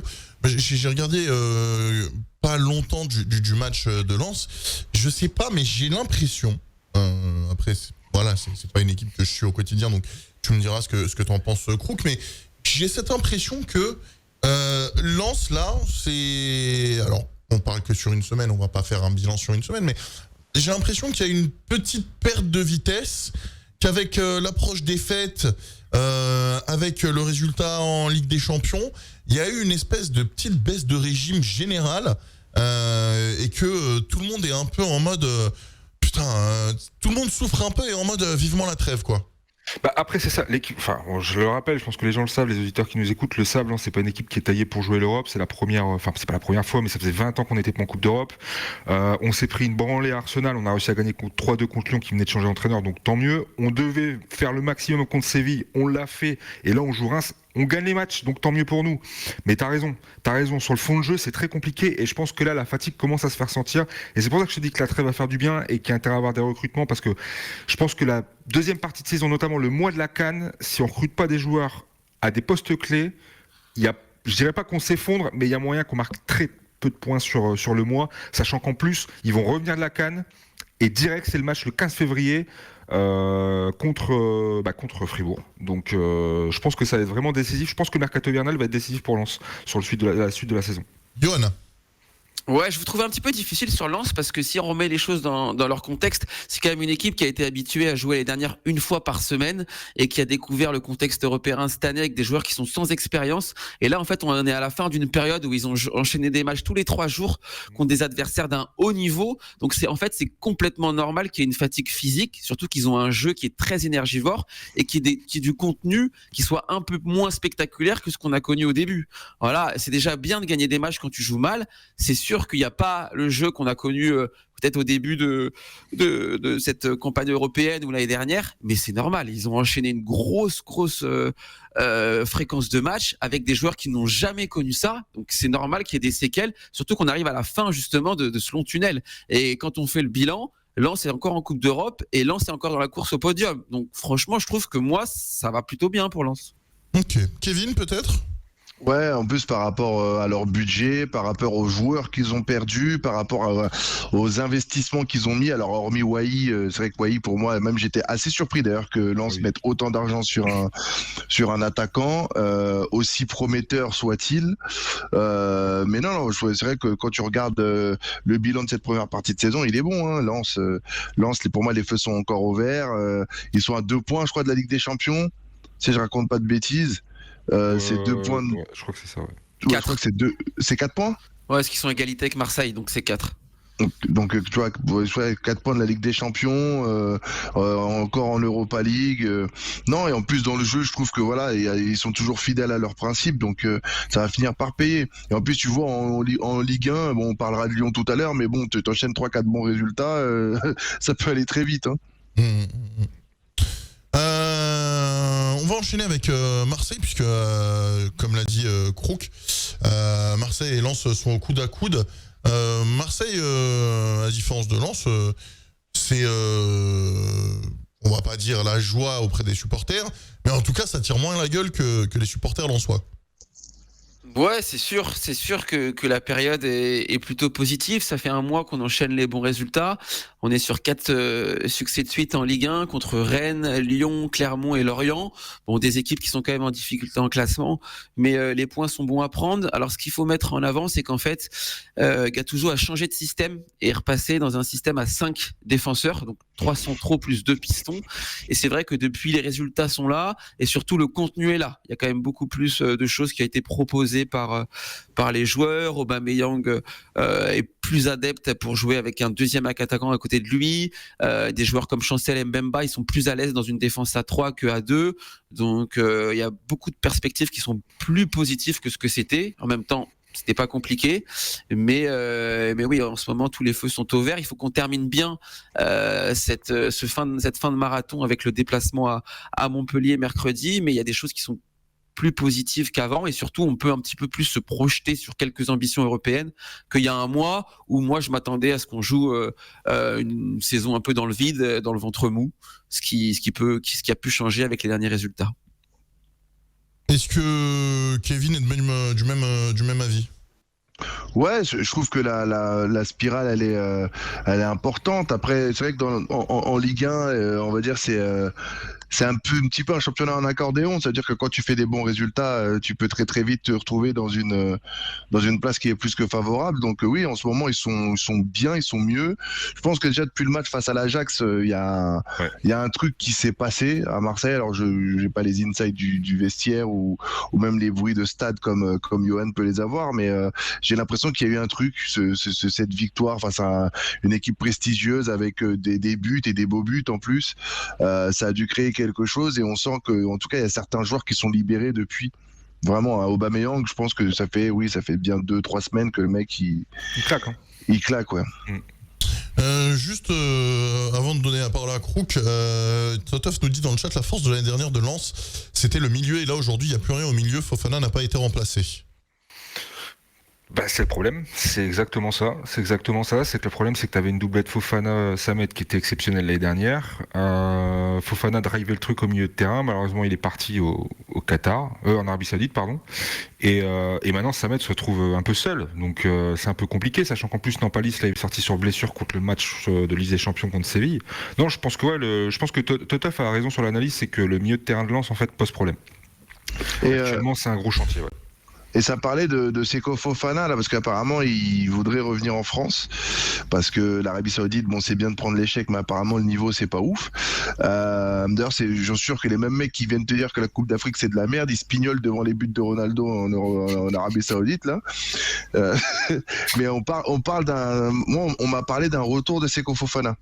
Alors, J'en ai entendu parler, après j'ai vu aussi Fofana qui aurait démenti fermement, donc je sais pas trop, mais j'ai entendu parler qu'il y avait des équipes, alors attention les équipes, en France, il y avait certaines équipes qui se sont positionnées, notamment aussi en Turquie avec le Galatasaray, en Angleterre, mais Fofana aurait totalement démenti, et pour lui, pour l'instant, son rêve, entre guillemets, était de gagner la coupe de la Champions League asiatique. Donc, qui vivent ses rêves à 100% et qui profitent. Dans le chat, on a Titilovic qui nous dit Fofana va revenir à Lens. Zbooby Night sur YouTube nous dit Fofana c'était l'âme de l'équipe. Par rapport à Marseille, Croc pour rapport à Marseille. Après c'est bon, c'est un concurrent direct, mais c'est toujours bien d'avoir des adversaires. Mais je trouve que non, Marseille se relance, et je pense que Kevin a raison. En fait, je pense que le match de l'Ajax, ça fait vraiment un déclic, notamment à Aubameyang, qui depuis ensuite a claqué doublé sur doublé, je crois, si je me trompe pas, Johan. Il a réussi à remonter le dernier match, ouais. Ouais, il a un peu remonté sa cote. Après, moi, Aubameyang, je trouve que c'est un joueur exceptionnel. Bon, il est peut-être un peu âgé actuellement, mais je pense qu'il y a toujours ce regret d'Alexis Sanchez, en fait, à l'OM. Et le fait de ne pas l'avoir conservé, sachant qu'en plus, ce qui est le plus frustrant, c'est qu'à l'Inter, je crois, il sert le banc. Je pense que ça fait chier à pas mal de supporters. Maintenant, Auba se réveille. Donc voilà, Marseille n'est pas largué. Bon, il y a Brest qui casse un peu les couilles, mais je pense que ça va s'effondrer au fur et à mesure de la saison. Et je pense que ça va vraiment jouer entre Marseille, Lens et Lille. Je pense que ça va être compliqué. Pour moi, Nice, le problème, c'est qu'ils prennent très peu de buts. Et tant mieux pour Marseille, parce que je pense que les supporters les attendent au tournant. C'est un club populaire, il y a une vraie ferveur. Et je pense que ça va très vite, en fait, dans ce genre de club. Si les résultats ne sont pas là, ça gueule. Là, je pense que ça a un peu gueulé, donc ça se réveille. Donc tant mieux pour vous. Et puis j'espère que c'est déplacement Montpellier, hein, t'avais dit, je crois, hein, c'est ça, hein. Ouais, mercredi. Pour bien terminer, nous c'est Nice, donc on verra un peu comment ça se termine. Donc tant mieux. Après j'ai la même problématique que toi, Cruz, c'est-à-dire qu'on a énormément de joueurs qui partent à la CAN. Bah c'est ça. Marseille, c'est un délire. Énormément de joueurs, il y a au moins 5-6 joueurs, il y a Unai, Harit, Mbemba, NDI, sachant qu'en plus, si je ne me trompe pas, le calendrier, c'est Monaco, Lyon. Quand tu reviens là pendant la CAN, c'est ça, hein, c'est Monaco, Lyon. C'est qui le dernier ? Je suis pas sûr, mais je l'ai pas en tête, mais je crois qu'on reprend contre Strasbourg. T'as Strasbourg, ensuite t'as Monaco, après t'as Lyon extérieur. Ah ouais, direct. Ça c'est pendant la CAN, ça. Après tout dépend ce que font les équipes pendant la CAN, hein, mais c'est pendant la CAN, vous avez Monaco et Lyon, ouais, qui sont chez vous. Là, si on fait le point sur le classement, c'est quand même bien bougé, hein, ça a bien évolué. Nice, deuxième, ça bouge pas. On pensait qu'ils allaient bouger, mais ça reste costaud. Ça va descendre. Ils ont pris 3-1 au hack. Hein. C'est la merde. Ils en marquent pas, mais ils prennent pas de but. Donc, oui, mais pour l'instant, c'est solide et ça reste deuxième. Il mérite d'être dernier, c'est con, là. C'est de la merde. Mais à un moment donné, entre ce qu'on aimerait voir sur le terrain et la réalité du terrain, en attendant, les mecs, ils sont là et ils bougent pas. Quand tu vois ce week-end Monaco qui perd à Lyon, je crois, enfin qui perd contre Lyon, Nice qui perd contre le Hack, tu te dis putain. Monaco, ils sont pas bien non plus, hein. Non, ils sont pas bien, pas du tout. Ça aussi, c'est de la merde, ça mérite d'être dernier. Monaco qui sont troisième, Lille qui remonte quatrième, Brest qui redescend, et puis donc 6 et 7, Marseille et Lens, et Reims qui se maintient. Lille aussi, franchement, c'est aussi nul que reparlera, leur ouais. marché de Noël. Hein. Franchement, c'est de la merde, ça aussi. Hein. Putain, moi j'ai bien aimé ce qu'ils Ouais, ont fait Lille hier soir, on en reparlera. Zegrova, Mais... et franchement, moi, je trouve que Zegrova, il est Ah, vraiment. et Non, même Ben Taleb, c'est pas mal. Hein. Mais non, Bentaleb, bon, mais Zegrova, c'est un intermittent du spectacle. Arrête. Ouais, c'est un petit, c'est un intermittent. Non, mais c'est bien, il a des éclairs. Il a des petits éclairs, mais pour moi, je trouve qu'il y a des moments, il joue au foot, tu te dis, ah ouais, putain, c'est chicken run, le frère. Tu vois, courir vite, c'est bien d'aller vite avec le ballon, hein. C'est bien, hein.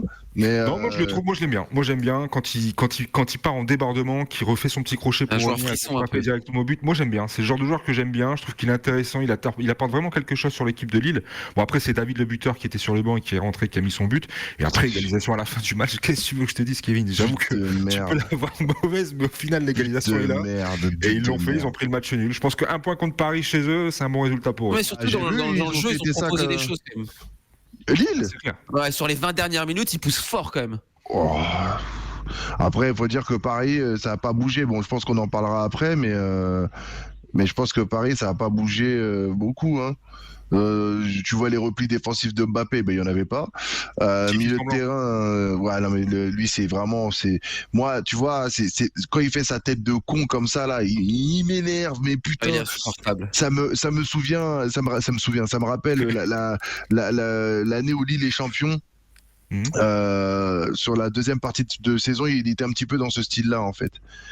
Il était un peu dans ce style-là, à jouer un peu comme Ronaldo, là, à faire des passements de qui servent à rien. Le mec, il a 2 pas, il fait des passes talonnades. Ça me fout la haine quand il fait ça, putain. À dire qu'il y a 1 an, jour pour jour, c'était la finale de la Coupe du Monde, il était à un niveau mais stratosphérique, quoi. Aujourd'hui, tu vois le mec. Même la marge de progression sur l'année, là, elle est pas évidente. Hein. Enfin, on la remarque un peu. Hein. Messieurs, mais attends, Ouais, juste vas-y. question. Est-ce que tu penses pas qu'il est déjà concentré sur le mercato hivernal pour essayer de signer dans un autre club? Ah, mais Ah. s'il veut partir, qu'il parte. Franchement, personne va le retenir. Hein. Ah, mais s'il veut partir, il part. Il n'y a pas de souci. On lui serrera la main. Avec l'oseille, on prendra autre chose. Et puis voilà. C'est la vie d'un club. Hein. Tiens, avant lui, il y avait des gens. Hein. Ouais, ça me suit les gens qui sont là à pleurer parce que le mec va partir. Mais qu'ils partent. Bon. Messieurs, dans les prochaines minutes, on va aborder le PSG puis également le cas de l'Olympique Lyonnais. Juste avant, on a Doumi à l'antenne qui voulait réagir. Alors Doumi, je te laisse te mettre sur le partage d'écran pour entendre les acolytes. Et puis, messieurs, vous me direz si vous l'entendez. Bon. Doumi, salut, t'as quel âge? Tu viens d'où? Moi, je viens de Lille, j'ai 29 ans. Ok, ça marche. Je t'appelle Doumi ou... Ouais, non, tu vois, il n'y a pas de souci, il n'y a aucun problème. Ok, nickel. Est-ce que l'équipe entend Doumi? Ouais, salut Domi. J'étais chez toi. J'ai pas compris d'où il venait. Lille. Lille. Lille, mais je suis pas du tout pour Lille. Hein. Ah, C'est simplement pour le travail, Pardon du coup, pour le Paris Saint-Germain. Ah, d'accord. Bravo. Le PSG. Excellent. Depuis combien de temps? Allez 5 mois.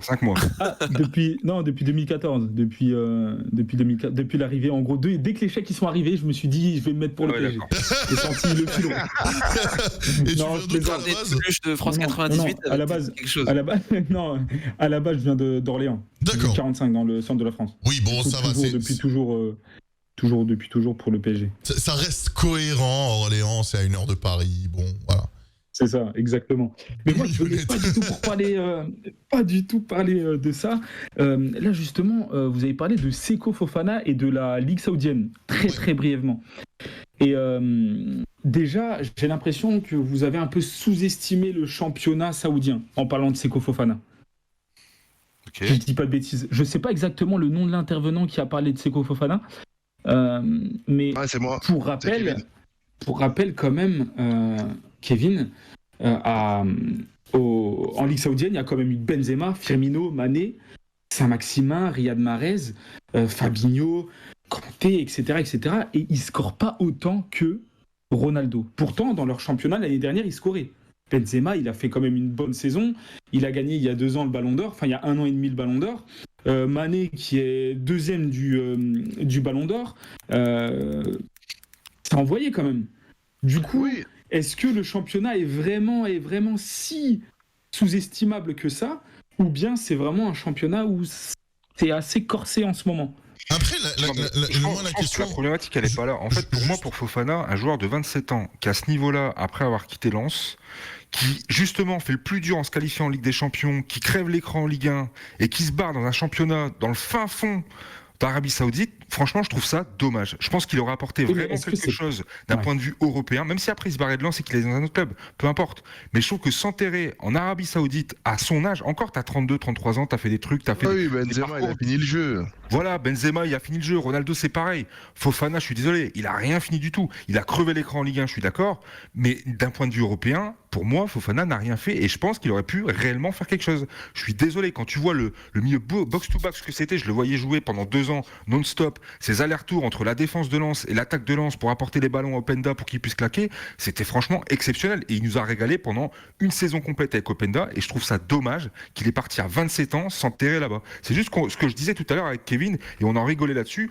Pour moi, je pense qu'il a fait le mauvais choix. Et comme certains ont dit que quand il est parti d'Udinese pour partir à Lens, tout le monde a dit que c'était le mauvais choix. Lui, il a expliqué, il a dit je fais mes choix, je sais ce que je fais, je suis parti là-bas, je savais ce que je faisais. Tant mieux pour lui, mais je trouve que Après, ils ont multiplié son salaire par 10 quand même. Moi, il la aurait fait question. une énorme, de Ligue quoi. des Champions avec Lille, avec Lens, je peux Fois dire qu'il aurait 10, crevé t'imagines l'écran, il aurait pris 10 fois plus. Le truc, c'est que moi, Doumi, pour le coup, je pense comprendre ce que veut dire l'équipe quand ils disent que par rapport au championnat saoudien, etc., c'est pas la même. Faut voir que sur 18 équipes, t'en as 4 quoi, qui sont Non. vraiment bonnes. Ouais, Où t'as et encore. des stars, tu et vois, en vrai, on parle de quoi? On parle de noms, là.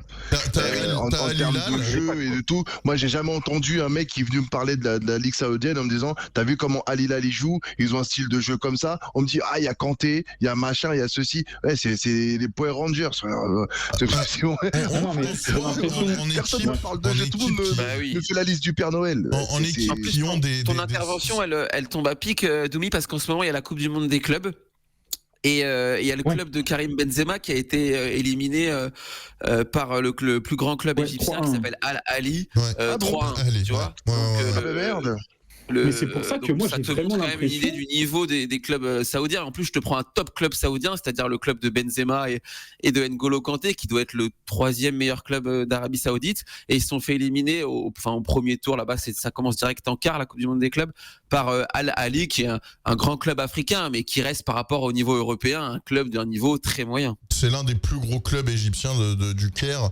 Il y a l'Ahli et Zamalek qui sont les 2 clubs du Caire et Oh, qui sont ouais, parmi les c'est clubs. beau les ce plus que forts. tu fais. Ça sent les épices quand tu parles. Non mais moi pour finir, parce que j'arrivais pas à en placer une tout à l'heure parce que vous m'entendez pas par moment, il y a moi en tout cas de ce que j'ai suivi, on a quoi? On a les Hilal qui a plusieurs stars. On a le club de Nasr également. On a Tihad qui est 5e. Et je crois que c'est tout. Hein. Je crois qu'on a que ces 3 clubs-là qui ont des grosses stars dans leur rang, non? Bah, Mais moi, Non, en il y a fait, aussi, Après, non, il y a le j'ai pas 3e, Ali Ali, qui a quand même Firmino, Mahrez, Mendy au goal. Enfin, ils ont quand même un effectif assez sympa. Mais là, dites-vous que nous, on est français, on regarde la Ligue 1.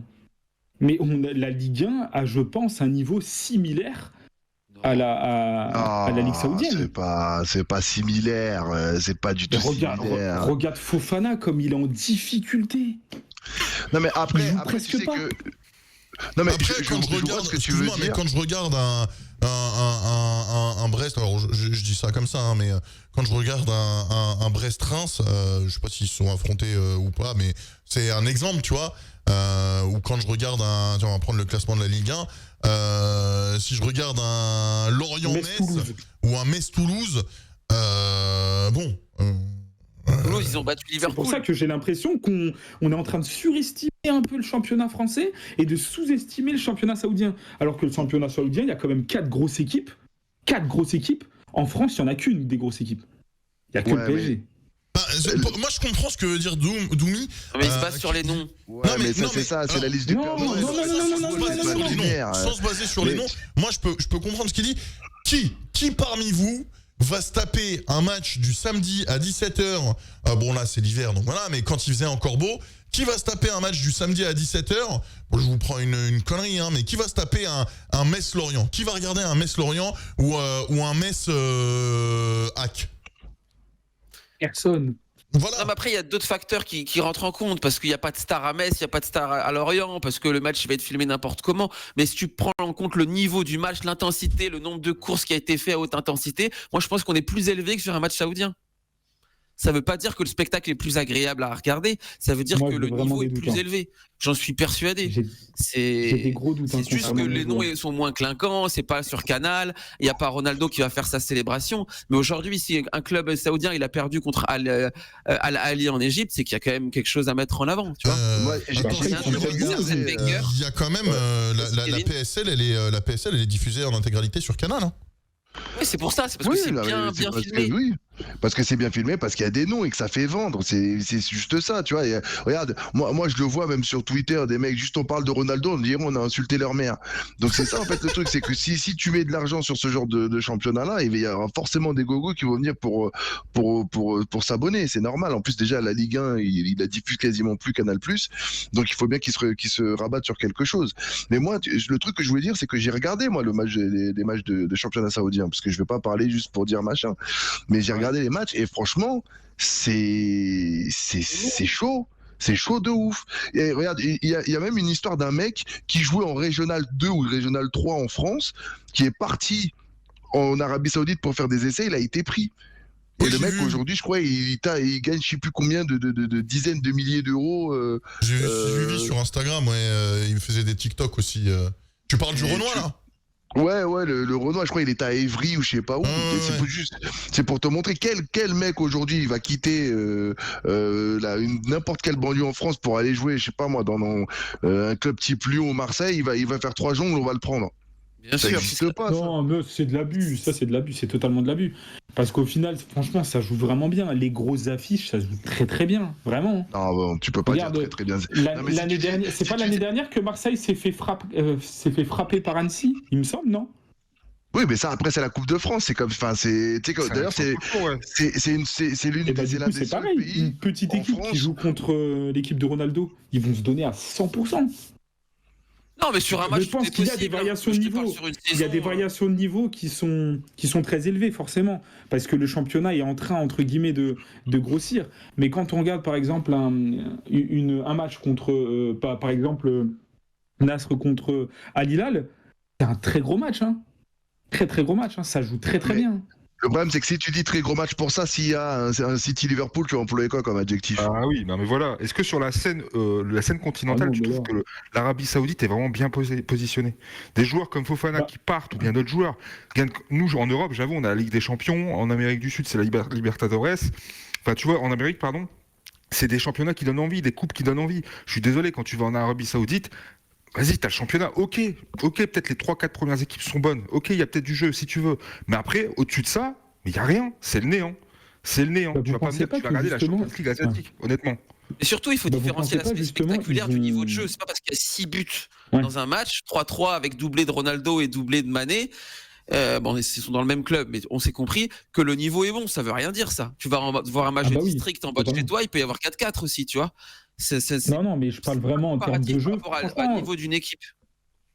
Essayez un jour de regarder un match. Surtout, ce qui est parlant, c'est que Ronaldo, il a quand même fini meilleur buteur des éliminatoires de l'Euro. Alors qu'il joue apparemment dans une division de farmers, de bouchers et de boulangers. Éliminateur de l'Euro, il y a qui dans le groupe? Il joue face à l'Île Féroé, il va claquer 4 buts. Évidemment que tu vas finir devant en meilleur buteur. Et du coup, pourquoi les autres buteurs européens? On va voir sur l'Euro 2024 là. C'est que Ronaldo dans les phases finales d'Euro ou de Coupe du Monde, c'est pas beaucoup de buts, hein. En somme. Oui, mais du coup, pourquoi les autres Ronaldo, il est nul, on parle du niveau global de la Ligue. Ben oui. Oui, mais du coup, Ronaldo, il a quand même des difficultés. Il met pas des 5 buts par match. Hein. Non, bien sûr, mais après ça cela reste. ou- Je veux dire que le niveau, il va à un moment se rendre un petit peu homogène sur une partie du match. Enfin, c'est normal. Tu peux pas gagner tout. Enfin, une équipe peut pas mettre des 12-0 à chaque partie non plus. Mais moi, je trouve que le niveau, il est pas exceptionnel. De toute façon, Il est vraiment pas En match exceptionnel. amical, ils avaient pris 4-5-0 par Benfica ou Porto il y a 3-4 mois. Oui, c'est ça. Ouais, de c'est toute ça, c'est façon, au mois de juillet. je pense juillet, août. qu'il faudra attendre au moins un an, donc d'ici la fin de saison, pour déjà tirer un premier bilan et faire l'état des lieux sur la Ligue saoudienne en tout cas.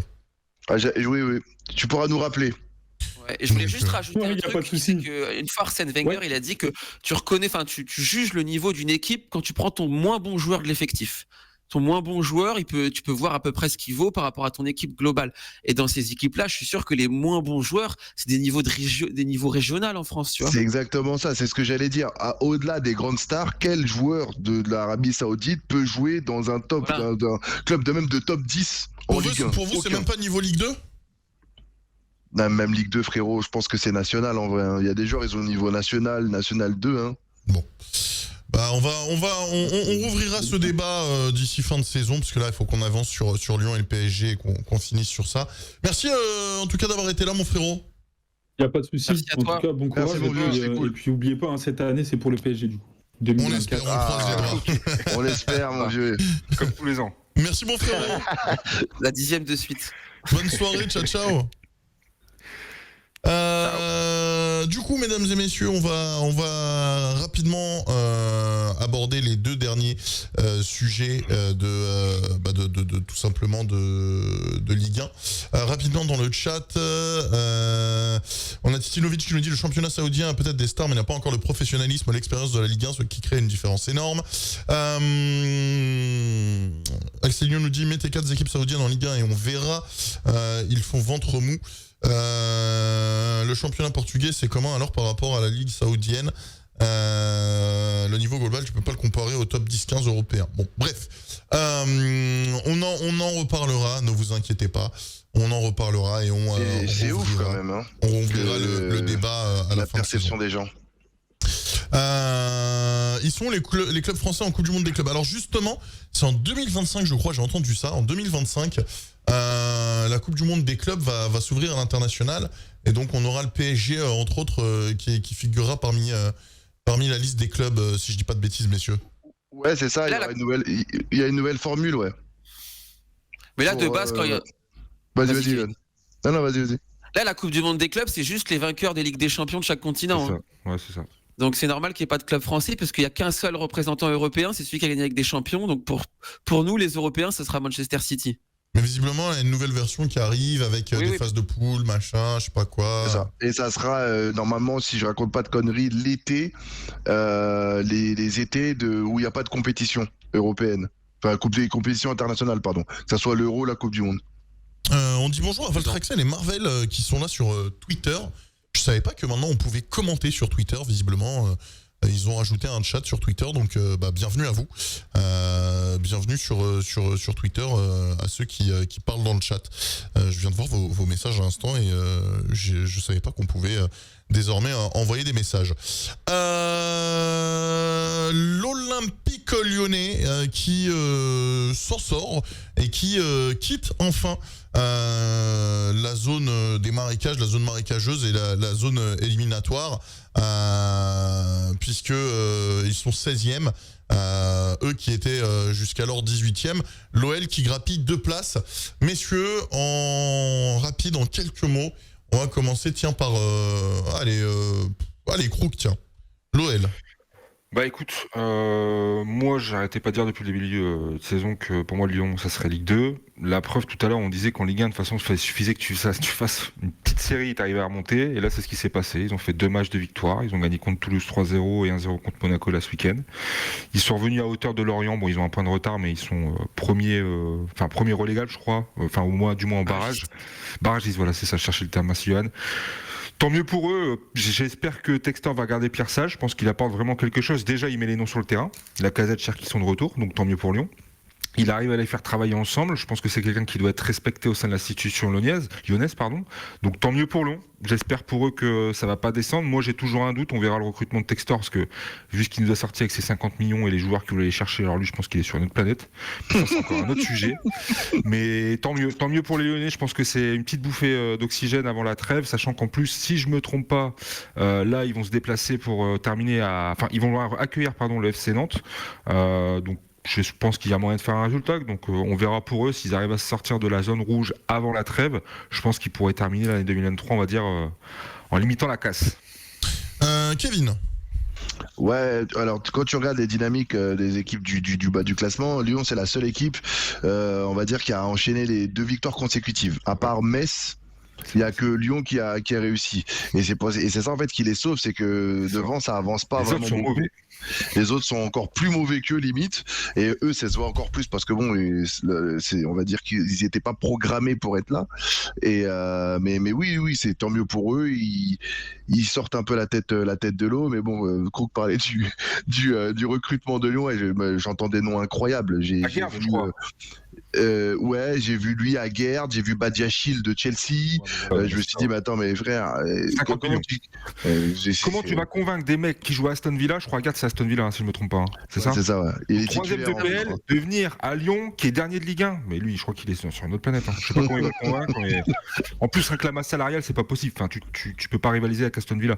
Mais bon. Non, tu peux pas. C'est West Ham, West Ham. Aguerd, c'est West Ham, oui, pardon, oui, c'est ça. Parce qu'Aston Villa est 2e d'ailleurs, hein, de première ligue. L'équipe de Bouba Kamara. C'est vrai qu'on en a pas parlé, ouais. Mais là, ouais. Il passe des ce week-end. Mais voilà. Johan, excuse-moi, sur l'Olympique Lyonnais. Ouais, on respire mieux à Lyon. Ce qu'il faut mettre en avant, c'est que je pense que le changement d'entraîneur leur a fait beaucoup de bien. Grosso, il fonçait vraiment dans le mur avec cette politique de mettre les cadres sur le côté. Il changeait de tactique et de 11 types toutes les semaines. Il était vraiment perdu, le pauvre. En même temps, le contexte n'était pas évident. Et là, ils ont remis un ancien de la maison au club, l'ancien directeur du centre de formation qui connaît bien ses joueurs, parce qu'il y a quand même 80% de l'effectif qui a été formé à Lyon. Donc ça va mieux, ça respire mieux. Ils ont fait une belle victoire en termes de contenu, en termes d'ambition contre Toulouse. Après, contre celle de Monaco, elle est miraculeuse, mais il faut la prendre. C'est important à voir comment ils terminent l'année dans 2 jours contre Nantes. Et puis le mercato, bon, forcément, ils vont faire un mercato. Après, je sais pas de quelle qualité, mais ça leur fera que du bien. Donc ça va un petit peu mieux à Lyon. Et forcément, quand on joue les bas de championnat, quand on gagne 2-3 matchs, on remonte rapidement, vu que les moins bonnes équipes gagnent le moins de matchs. Je pense que ça va être intéressant. J'ai hâte de voir quand même comment la direction lyonnaise va faire pour manœuvrer sur le mercato hivernal avec le classement de Lyon, l'enveloppe, les joueurs qu'ils veulent avoir, essayer de sortir la tête de l'eau. J'ai vraiment hâte parce que vu les noms qu'ils ont sortis, honnêtement, je pense qu'ils sont complètement. Non, mais tu vois, par exemple, un Badiachil qui est à Chelsea, tu peux le prendre en prêt sans option d'achat et payer la moitié du salaire, tu vois. On verra. Ouais, des montages le joueur sera intéressé. Dans le chat, C'est souvent ça au début avec Longoria. Dans le chat, on a Axeligno qui est en arrêt cardio-respiratoire, qui nous dit 15 buts, c'est le meilleur buteur en Arabie Saoudite, respectez 15 buts meilleur buteur pour l'Euro, respectez le GOAT s'il vous plaît, en parlant de CR7. Oui. Mais viens réagir à l'antenne si tu veux, Axeligno. Finchy nous dit il y a la ministre des Sports qui est sur RMC dans l'after, justement. On en parlera. Attends, quoique la semaine prochaine, on n'est pas le 24 lundi prochain. Ah non, on est le 25. Lundi prochain, c'est le 25 décembre. Ouais, donc peut-être si tout le monde est dispo en milieu de semaine, pourquoi pas faire un KFC en milieu de semaine si vous partez pas en vacances, parce que bon, le 25 c'est quand même en famille, mais pourquoi pas si vous êtes dispo le 26 ou le 27, pourquoi pas en parler dans le KFC, ou sinon on parlera de la ministre des Sports. Mercredi, vous n'êtes pas dispo les gars pour le multiplex? On peut. Hein. On peut se faire le multiplex en live dans 2 jours. C'est la dernière journée des phases allées. On peut se faire, au pire, on peut se faire une petite heure rapide en débrief multiplex. Hein. Ah ouais. Je sais pas, ça va dépendre du bar en fait. J'en sais rien. Je vais voir. Il y a tous les matchs en même temps. Je vais voir. en sortie de bar, Crook. Hein? Oui, en sortie de bar. Non, mais c'est bon, Ahmed. Je ne viendrai pas bourré pendant une émission. C'est bon. Ça peut être marrant. Elle est claire là, putain, il me casse les couilles. Bon, à voir, et puis au pire on réagira à la rentrée de la ministre des Sports qui était sur RMC. Kevin, je te laisse noter ça pour le conducteur. Yes. On en touchera quelques mots. Et Finchy nous dit, moi j'attends un changement de coach à Lorient, ras-le-bol de Lebris et de ses choix douteux et de son coaching naze. Attends, pour rebondir sur Finchy, je suis désolé, Lebris, alors j'ai pas trop suivi Lorient, mais quand même les dernières, il fait quand même quelque chose d'exceptionnel avec Lorient. Il arrive quand même à les sortir un peu, parce que je suis désolé, hein, avec les 4 descentes l'année dernière en Ligue 1, il y en a beaucoup qui disaient que Lorient c'était terminé. Au final, ils se sont quand même battus sur la première partie de tableau. Moi, je pense qu'il y a peut-être un trou à Lorient, je suis d'accord. Mais faut pas acheter tout le travail de Lebris quand même. Je trouve que c'est un peu sévère, Finchy. Je crois que c'est Finchy qui disait ça. Totof nous dit, attention à Lyon, c'est l'équipe qui va perdre le moins de joueurs avec la CAN, ils vont garder leur effectif entier. On verra et on ouvrira ce dossier de toute façon en janvier. Le PSG, le Paris Saint-Germain, Kevin. Moi personnellement, je vais être cru. Je vais être cru. Je me fais chier, mais royalement. Dortmund, c'est de la merde. Je suis désolé. Marquinhos, alors que j'adore Marquis, hein. Il était en fond d'écran pendant longtemps, parce que j'avais le grand drapeau, le télescope, comme on dit. Marquinhos, qui avait été repartagé sur son compte Instagram, qu'il avait mis en compte Insta, machin, tout ça, et je l'avais récupéré, je l'avais mis en fond d'écran. Marquis que j'adorais, je kiffais ce joueur. Marquinhos, là, ça commence à bien faire depuis un bon un an et demi. Donnarumma, j'en parle pas, j'en ai marre. Bref, la défense, les relances courtes, j'en ai plein le cul. Pour vous dire, je l'ai senti venir le but. Anis en est témoin. J'ai dit, au moment où la relance courte est effectuée par Donnarumma, je fais putain, non, arrêtez avec vos relances courtes, on va se prendre un but. Bam! 30 secondes après, on se prend un but. J'en ai marre, ils me fatiguent, j'en ai plein le cul, faut qu'ils arrêtent de jouer court. À chaque fois, on se fait niquer la gueule comme ça. Et puis devant, Mbappé, ça fait quelques semaines que maintenant, son pied gauche c'est son pied droit c'est son pied gauche. À un moment donné, il faut que aussi il prenne position fermement sur ses intentions pour la suite, parce que j'ai l'impression que le doute qu'il laisse planer fait que dans le vestiaire, en gros, ça fout un peu une sale ambiance. Je vais pas parler pour les joueurs, mais j'ai l'impression en tout cas que en ce moment, le PSG, ils sont un peu en mode on est où, on est là parce qu'on est là, mais on sait pas comment on est là, on sait pas pourquoi, le PSG, j'ai l'impression qu'ils sont un peu dupères. Alors vous allez peut-être trouver que je suis cru. Mais en plus, il tire la Sociedad. Imagine la chatte des mecs. Non mais c'est ça. Et moi, réellement, je me fais chier. Je me suis endormi sur la deuxième. Hier, on est allé voir le match avec Anis chez un pote. Je me suis endormi toute la deuxième mi-temps. Mais c'est pas, je me suis endormi genre, non, je me suis endormi, je ronflais, frérot. Mais tu dors beaucoup comme ça aussi pour rien, frère. Non mais vraiment, il a un peu l'air collective. Ouais, mais là, franchement, pour le coup, je me suis fait royalement chier. Après, ouais, c'est vrai que le match d'hier, il était clairement pas ouf. Après, quand tu fais des compositions en 3-3-1, 3-3-3-1, là, je sais pas quoi, avec Zaïre Emery arrière droit en phase défensive, au milieu en phase offensive, tu mets Vitinha en 10, qui finalement se retrouve milieu gauche, enfin des trucs, tu te dis, mais putain, t'as une compo qui marche, c'est le 4-3-3 avec le milieu de terrain, Zaïre Emery, Ugarte et Vitinha. Le mec, il vient, il veut toujours faire le mec qui invente et tout. Moi, tu vois, autant je suis très fan des mecs genre Guardiola, tout ça, t'es des mecs qui réfléchissent le football, qui mettent un peu de réflexion dans la tactique, mais quand ça devient un peu dogmatique et limite moi je sais, vous savez pas, ça commence à casser les couilles, parce que tu te mets des bâtons dans les roues bêtement, quoi. Et quand tu regardes tous les résultats du PSG depuis le début de la saison où on est passé à côté, c'est parce que Unai Emery a décidé un matin de dire on va pas faire comme prévu, on va changer. Le match à Newcastle, Luis Enrique, pardon. Crois. Luis Enrique, ouais. Il arrive comme ça un matin à Newcastle. On va jouer en 4-2-4, bam, tu prends un 4-1. Hier, tu fais 3-3-3, mais oui, je sais pas quoi, boum, tu prends un but à la dernière minute.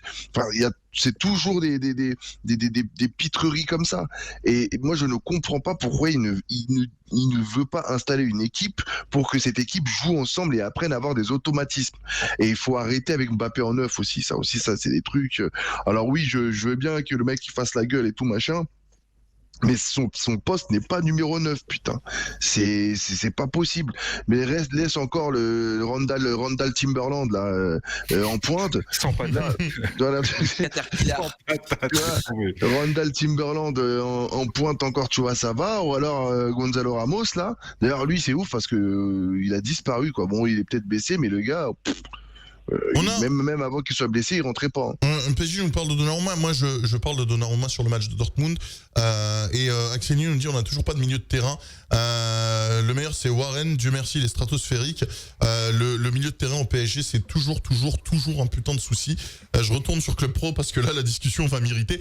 Mais en même temps, le milieu de terrain, on n'en parle plus parce que ça y est, on en a parlé, reparlé, reparlé. Sauf que t'as le problème du milieu de terrain, mais entre-temps, t'as un autre problème qui arrive, t'as un autre problème sur problème. Et au final, le PSG, moi je le dis, tout le monde est content du tirage de la Sociedad. Moi je le dis, attention, on s'en prend 4 par Newcastle, on joue à domicile à l'aller, c'est pas dit qu'on se prenne une putain de remontada là-bas, hein. Non, mais en vrai, il y a deux choses déjà. C'est que le match de Newcastle, comme j'ai dit il y a quelques secondes, tu le perds ce match pas parce que t'es mauvais, tu le perds parce que t'as un entraîneur qui a décidé de changer son milieu de terrain. Tu voyais que Ugarte et Zahir Emery on va pas refaire l'analyse de ce match-là, mais bon bref, c'était vraiment une catastrophe. Et puis on a aussi un mental de merde aussi, hein, faut dire les termes. Hein. Bah en vrai, je trouve pas que cette saison il y a vraiment eu un truc comme ça. Hein. Marquinhos il joue avec la peur au ventre, c'est trop quand t'as ton capitaine qui arrive avec la peur au ventre déjà, c'est putain la mentalité de l'équipe quoi. Moi je me dis que le match face à Dortmund, si t'avais eu l'équipe de Galtier, on aurait fini en Europa League. Même avec Neymar, même avec Messi, on aurait fini en Europa League. Parce que à 1-0 comme ça, en prenant un but, en ayant 14 occasions, en mettant pas un dedans, parce que il faut quand même rappeler, parce que là, il y a peut-être des gens qui analysent le football par les résultats, mais quand tu regardes le match de A à Z face à Dortmund, c'est un match que tu dois gagner 4-0. Mais vraiment, c'est un match que tu dois gagner. Alors peut-être pas 4-0, peut-être 4-1, 4-2, mais tu dois au moins mettre 4 buts parce que tu as 4 occasions nettes. C'est même pas c'est plus que net. C'est-à-dire que Mbappé en a 2, Dembélé en a 1 et le but de Mbappé à la fin. Kolo Muani, pardon. Et je me dis mais c'est juste pas possible. Tu vois, tu loupes et on parlait de ça là, lors il y a 2 semaines là, lors du match face à Newcastle au Parc en Ligue des Champions, si sur 2-3 occasions tu mets pas un but, tu te fais punir derrière. Et c'est exactement ce qui s'est passé. Ouais, mais Kevin, tu sais, quand tu rates des occasions, c'est pas forcément la malchance, c'est le manque de qualité technique. Ah, mais totalement. Un mec comme Haaland, il va avoir 2 occasions, il va en mettre 1. Et un mec comme Kolo Muani, il lui en faut 5-6. C'est le manque de qualité technique. Et moi, je trouve que c'est ce qui est le plus à mettre en avant cette année, c'est la faiblesse technique de l'effectif global du PSG cette année par rapport aux ambitions du club qui est de gagner avec des champions. Je trouve que l'effectif, il est beaucoup trop faible. Il y a beaucoup de bons petits joueurs, mais il n'y a pas de grands joueurs dans cette équipe. Il y a Mbappé, mais si Mbappé est dans un mauvais jour, t'es cuit. Ben, c'est la bande à Kiki là, il voulait c'est ses potes qui n'ont pas le même niveau. Il voulait ses copains et voilà quoi. C'est peut-être pas ses meilleurs copains qu'il a. Franchement, j'aurais préféré qu'on mette 100 millions sur Nkunku que d'aller chercher Gonzalo Ramos et Kolo Aloko Moisi là. Est-ce que Krook ou Yo-Yo veut rajouter quelque chose sur le PSG? Non, c'est bon pour ma part. Je pense que tout a été dit.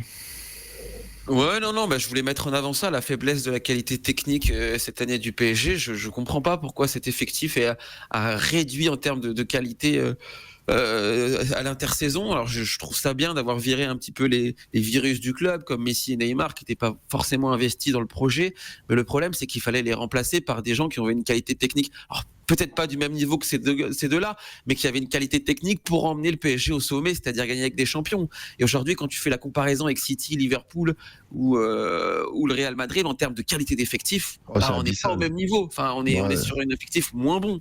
Vitinha, il est très bon, enfin il est très correct. Zaïre Emery, il est très correct. Ça va devenir un grand, mais pour l'instant, c'est pas un grand.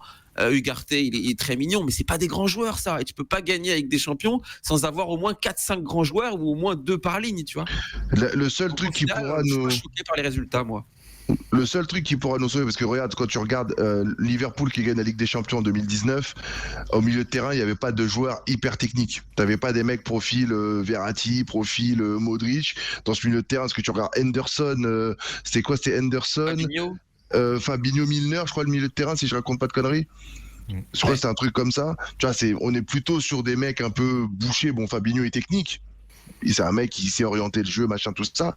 Mais c'était des mecs plus dans l'impact que dans la technique. Et le seul truc qui pourra sauver cette équipe du PSG, c'est que Mbappé se mette à l'endroit et décide vraiment de jouer à gauche et jouer avec les autres pour les autres, voilà. Et l'autre truc, c'est que cette putain de charnière centrale, il faut qu'il trouve la formule. Et j'espère que Nuno Mendes va revenir assez vite, parce que Nuno Mendes qui revient, ça va déjà enlever un poids dans cette défense. Et on arrêtera de trimballer Lucas Hernandez. Non, mais je suis d'accord. C'est surtout ça, parce que les gens parlent du milieu de terrain, mais pour moi, le milieu de terrain, il est bon. Le seul problème du PSG, c'est que les trois de devant, c'est ça, il y a la défense déjà, on sait pas, parce que ça change à tous les matchs. Danilo Skriniar Marquinhos Skriniar, enfin tous les matchs ça change. Et devant, on sait pas, il y a pas de lien. Ça veut dire que autant Dembélé avec Hakimi ça marche, mais les deux autres, il n'y a rien. Et Presco, il revient quand lui? Bon, Inch'Allah.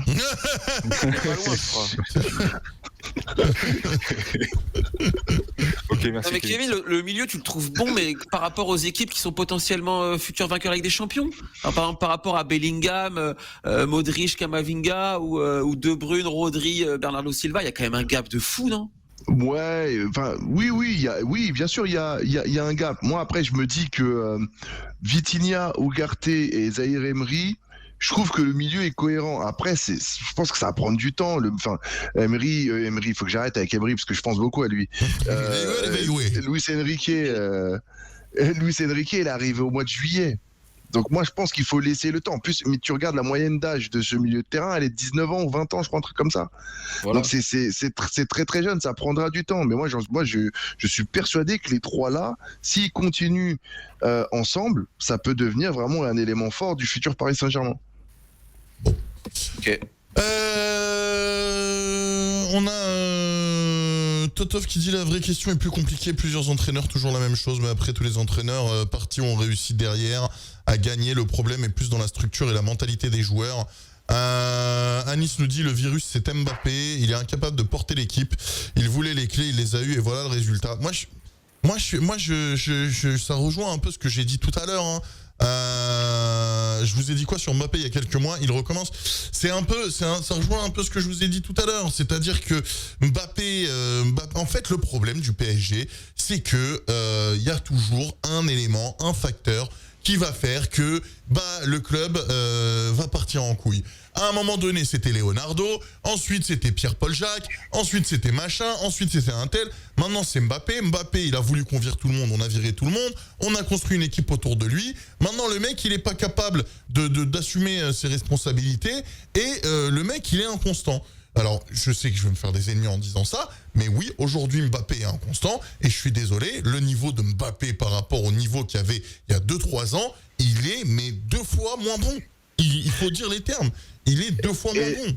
Et le pire, gros, tu sais, c'est quoi? C'est que sans Mbappé, déjà, on passe pas les phases de poule. Ça, c'est clair et net. Sans Mbappé, tu passes pas les phases de poule. Et sans Mbappé, t'es pas leader de la Ligue 1. C'est pour te dire à quel point le mec a un poids dans l'équipe. Et en fait, c'est lui l'interrupteur. Ça, c'est les visiteurs, c'est jour-nuit, quoi. C'est-à-dire que le mec, Le mec, c'est lui qui, si vraiment il décide, il se dit allez c'est bon maintenant, on arrête les conneries, on y va. Moi, j'en suis. Alors je dis pas qu'on va aller la gagner, mais je suis persuadé qu'on peut aller loin dans cette campagne de Ligue des Champions, même avec cet effectif-là. Mbappé, je crois qu'en Ligue 1, là, c'est sur ses 5 derniers buts, je crois qu'il y en a 2 qui sont sur penalty, 2 ou 3, non? Ouais, c'est ça. Je crois que c'est 3 quasiment. Ouais. C'est 2 ou 3 sur penalty. Ouais. Donc Mbappé est pas incisif en ce moment. En fait, j'ai vraiment l'impression que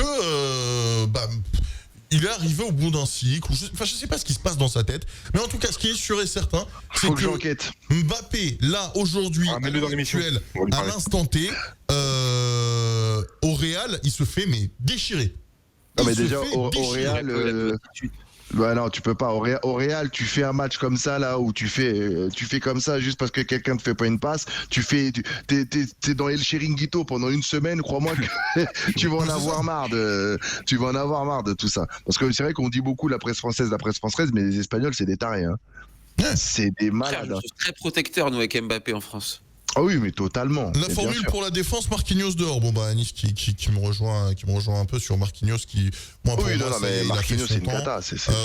Pour moi, il faut qu'il y ait ce putain de mot qui soit passé. Faut qu'on arrête. Moi, ça me casse les couilles. Sérieusement, ça commence à me les briser sévère. Faut qu'on arrête de jouer avec des passes courtes. Les relances courtes, c'est pas fait pour nous. C'est Le pas fait problème- pour nous. Avec le coach, tu Hakimi, pourras pas il se faire mange. autrement. Bah oui, Hakimi, t'es avec il un se mange un national peu qui de est mort, pressing. là. Mais oui, mais parce qu'on a personne qui joue de la tête. C'est ça le problème. Mais le problème, c'est que quand tu vas faire une relance sur Hakimi, il va se manger un peu de pressing. Hop, il va se chier dessus. Il va la remettre sur Marquinhos. Marquinhos, il fait caca dans culotte. Et ça y est, c'est fini. Après Marquinhos fait caca dans culotte parce qu'il y a personne au milieu de terrain aussi qui propose le ballon. Moi, quand tu regardes l'erreur face à Newcastle, certes, la relance n'est pas bonne, mais tu regardes la séquence, il n'y a aucune solution. Il y a Kevin, j'aimerais ton avis. Il y a moi du Céleste qui dit Neymar, vous avez totalement fumé. Neymar à la place de Mbappé, on est premier du classement Ligue des Champions. On Non. est premier du championnat et de LDC. Ah non, parce que tu sais même pas si le mec il va jouer. C'est ça en fait le problème, c'est que moi je veux bien qu'on parle de foot fiction, mais si tu prends un tout petit peu de réalité, Neymar sur ses combien il est resté 5 ans, 6 ans au Paris Saint-Germain, et le mec a joué moins de la moitié des matchs. On parle de quoi? Moi je veux bien. Catégorie joueur YouTube, ça. J'ai dit, ce mec-là, ok, dès qu'il jouait, il était ouf. Moi, j'ai revu encore des compiles de son année ou quand il est arrivé, et puis le Final Four, il n'y a pas de problème. Mais le gars, il est pas certain. Il va aller faire un match face à Strasbourg, il va se blesser, on va plus le revoir jusqu'au mois de mars. Comment tu peux dire que ouais, c'est sûr, machin, on serait premier? Et puis faut dire Tu ce peux qui pas est, le savoir. faut dire ce qui est. Mais bon, Kolo Muani, Ramos, Dembélé, bon bah c'est plus faible que ce qu'on s'attendait quoi. Ah, clairement. Totalement, bien sûr, totalement. C'est des illusions quoi. Enfin, on est content. Ouais, super. Dembélé, Dembouz, Kolo Muani. Mais bon, au Projet final. IDF. Mais final, après, voilà. tu sais que moi j'ai l'impression que parce que Kolo Muani, j'aime bien regarder la Bundesliga. Moi, je regardais les matchs de Francfort l'année dernière et je le voyais pas aussi nul techniquement. Hein. Genre les contrôles qui zippent, les passes pas bonnes, des machins. Je me dis, je sais pas si c'est un manque de confiance ou si c'est trop de pression ou j'en sais rien.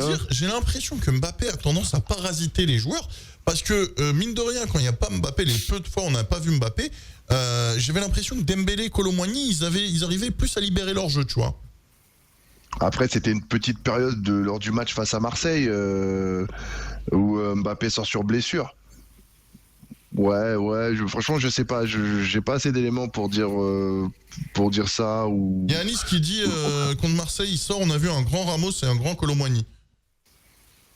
Ouais, Après, non, c'est vrai, l'état dans c'est lequel ce que je était dis. Marseille à ce moment-là aussi, il n'y avait plus d'entraîneur, il n'y avait plus rien. Mais ouais, après, enfin, je sais pas. Franchement, il faudrait voir ça sur une plus longue période. Bon, on le verra jamais parce que quand il est là, il jouera, mais. De toute façon, pour conclure, Mbappé, si ça continue comme ça et s'il continue sur cette lancée jusqu'à la fin d'année, jusqu'à la fin de saison, à moins qu'il sorte un énorme euro, je sais pas où il se voit à la rentrée, mais il se verra pas en tout cas dans un grand club et il se verra peut-être encore au PSG ou peut-être sur son canapé. Enfin, je force quand je dis On va être son discuté canapé. rapidement là parce Façon que de parler, mais- le marché hivernal commence dans 15 jours et qu'il Ouais. peut commencer à discuter avec des clubs à partir ça. du 1er janvier. Et de ce qu'on a entendu dans les médias, apparemment le Real, ils vont se positionner direct, c'est-à-dire ils vont pas attendre 6 mois, ils vont lui dire en janvier, on se met d'accord pour cet été et c'est définitif, ou on se met pas d'accord et c'est mort pour toi. Donc je pense qu'on va avoir des infos fraîches d'ici 15 jours. Hein. Moi, je pense que ça va bouger, moi. Mais Et c'est D'un peut-être côté ça. ou de l'autre. Hein. je sais pas, moi, bah, en tout cas, s'il se bouge pas le cul, j'ai. En tout cas, il abuse parce qu'on lui a mis tous ses potes dans l'équipe, C'est on ça. a viré tous les mecs qu'il aimait pas. Ah, c'est Ouais, un construire un projet, il est projet autour autour de de lui, lui, en il fait. joue, il a envie. C'est ça. Et franchement, alors en termes de niveau, le débat il est ouvert, mais en termes d'attitude, il doit faire beaucoup mieux. Non, mais son attitude, c'est une catastrophe. Franchement, depuis le match face à Dortmund, là, bah, ça fait une semaine en vrai où c'est. Même Newcastle. c'est pas beau. On a beau Ouais, parler ouais. de l'attitude de Neymar et l'attitude de Messi sur certains moments. Excusez-moi, mais l'attitude de Mbappé ces derniers temps, ça vaut pas mieux. Hein. Ouais, c'est ça, Ouais. mais après Mbappé, il a du crédit parce que tu vois, c'est le mec qui a toujours été là, il a toujours répondu présent sur le terrain, il a jamais eu des mots entre guillemets plus haut que l'autre. Donc tu vois, il est français, donc il a un crédit.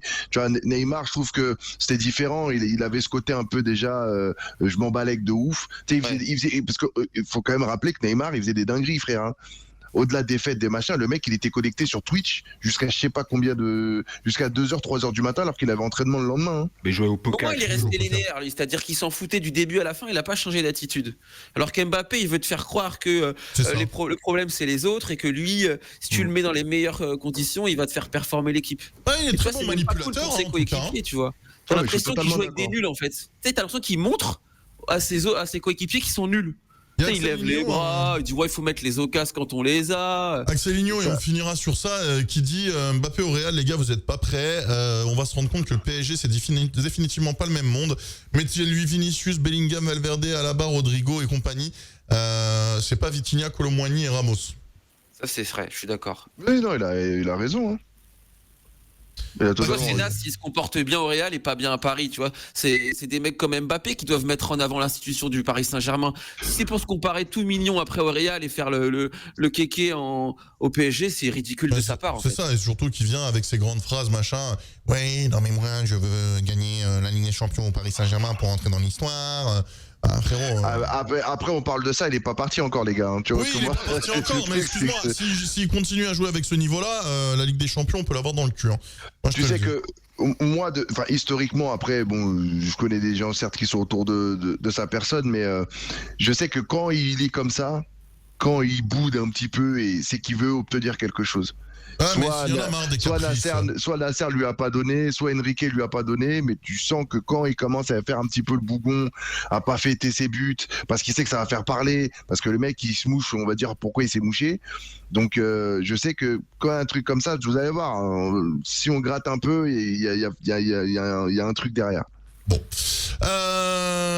Messieurs, en 2 mots, clairement 2 mots, le Barça, la crise, et comme ça on finit l'émission.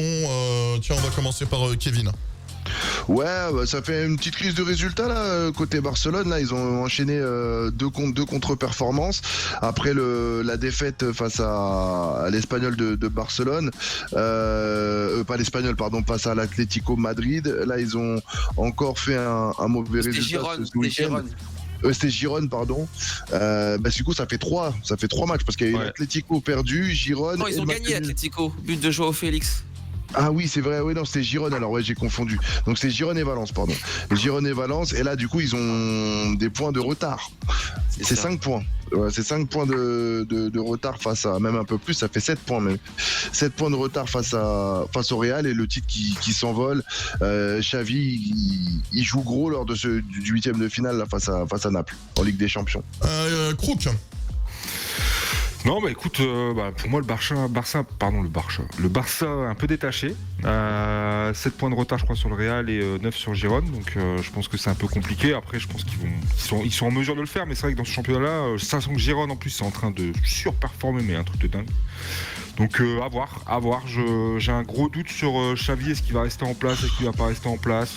Je sais pas, mais c'est compliqué. C'est compliqué, sachant qu'ils sont talonnés, je crois, de près par nos amis de l'Atlético et Bilbao qui sont juste derrière. Donc, à voir ce que le Barça fera cette saison. Mais au moins se qualifier, ça serait pas mal. Mais je pense que le titre, ça va être compliqué cette année. Yo-yo. Ouais, je suis très déçu par Xavi. Moi, on nous le vendait comme le futur Guardiola. Et déjà, même quand ils gagnaient, qu'ils avaient des résultats, c'était toujours tiré par les cheveux avec des scores très serrés. Et là, les résultats ne suivent même plus. Pourtant, on lui a laissé quand même pas mal de liberté sur le mercato, avec beaucoup d'achats sur les dernières années. mais la mayonnaise prend pas, donc ils ont mal terminé leur Ligue des Champions là en perdant contre une équipe belge qui avait 0 points. Ils marquent le pas en championnat. Je crois qu'ils ont fait match nul contre Valence samedi, un partout. Puis Valence qui est une pâle copie de ce qu'il était avant. Donc je suis vraiment très déçu par ce que propose Xavi. Et puis ouais, pour le titre, c'est terminé. Ça se jouera entre le Real et un autre club catalan, mais qui n'est pas le Barça, qui est Gérone.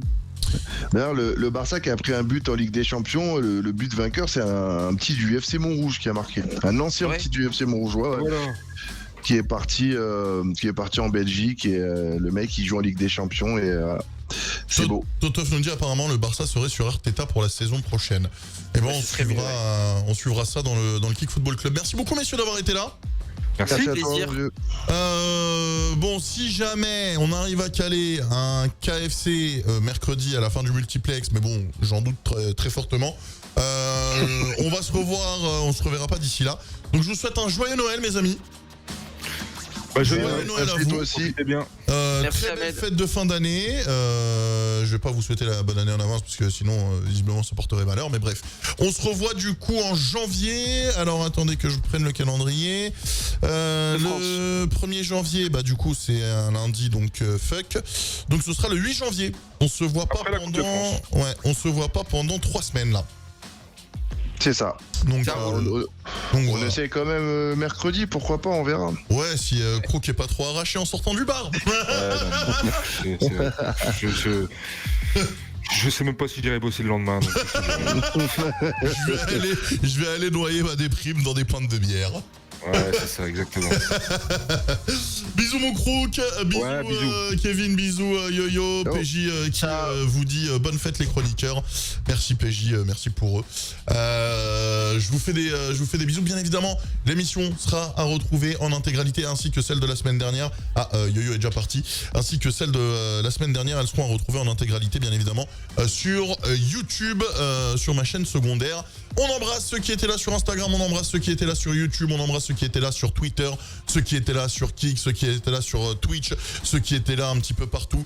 Merci à toutes et à tous d'avoir été présents. Le Kick Football Club s'arrête ici pour ce soir.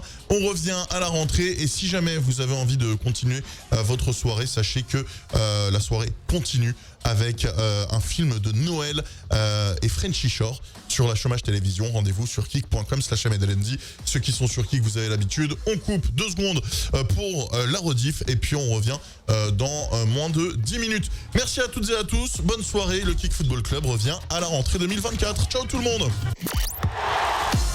Ce soir, en direct sur la Chômage Télévision, c'est le Kick Football Club.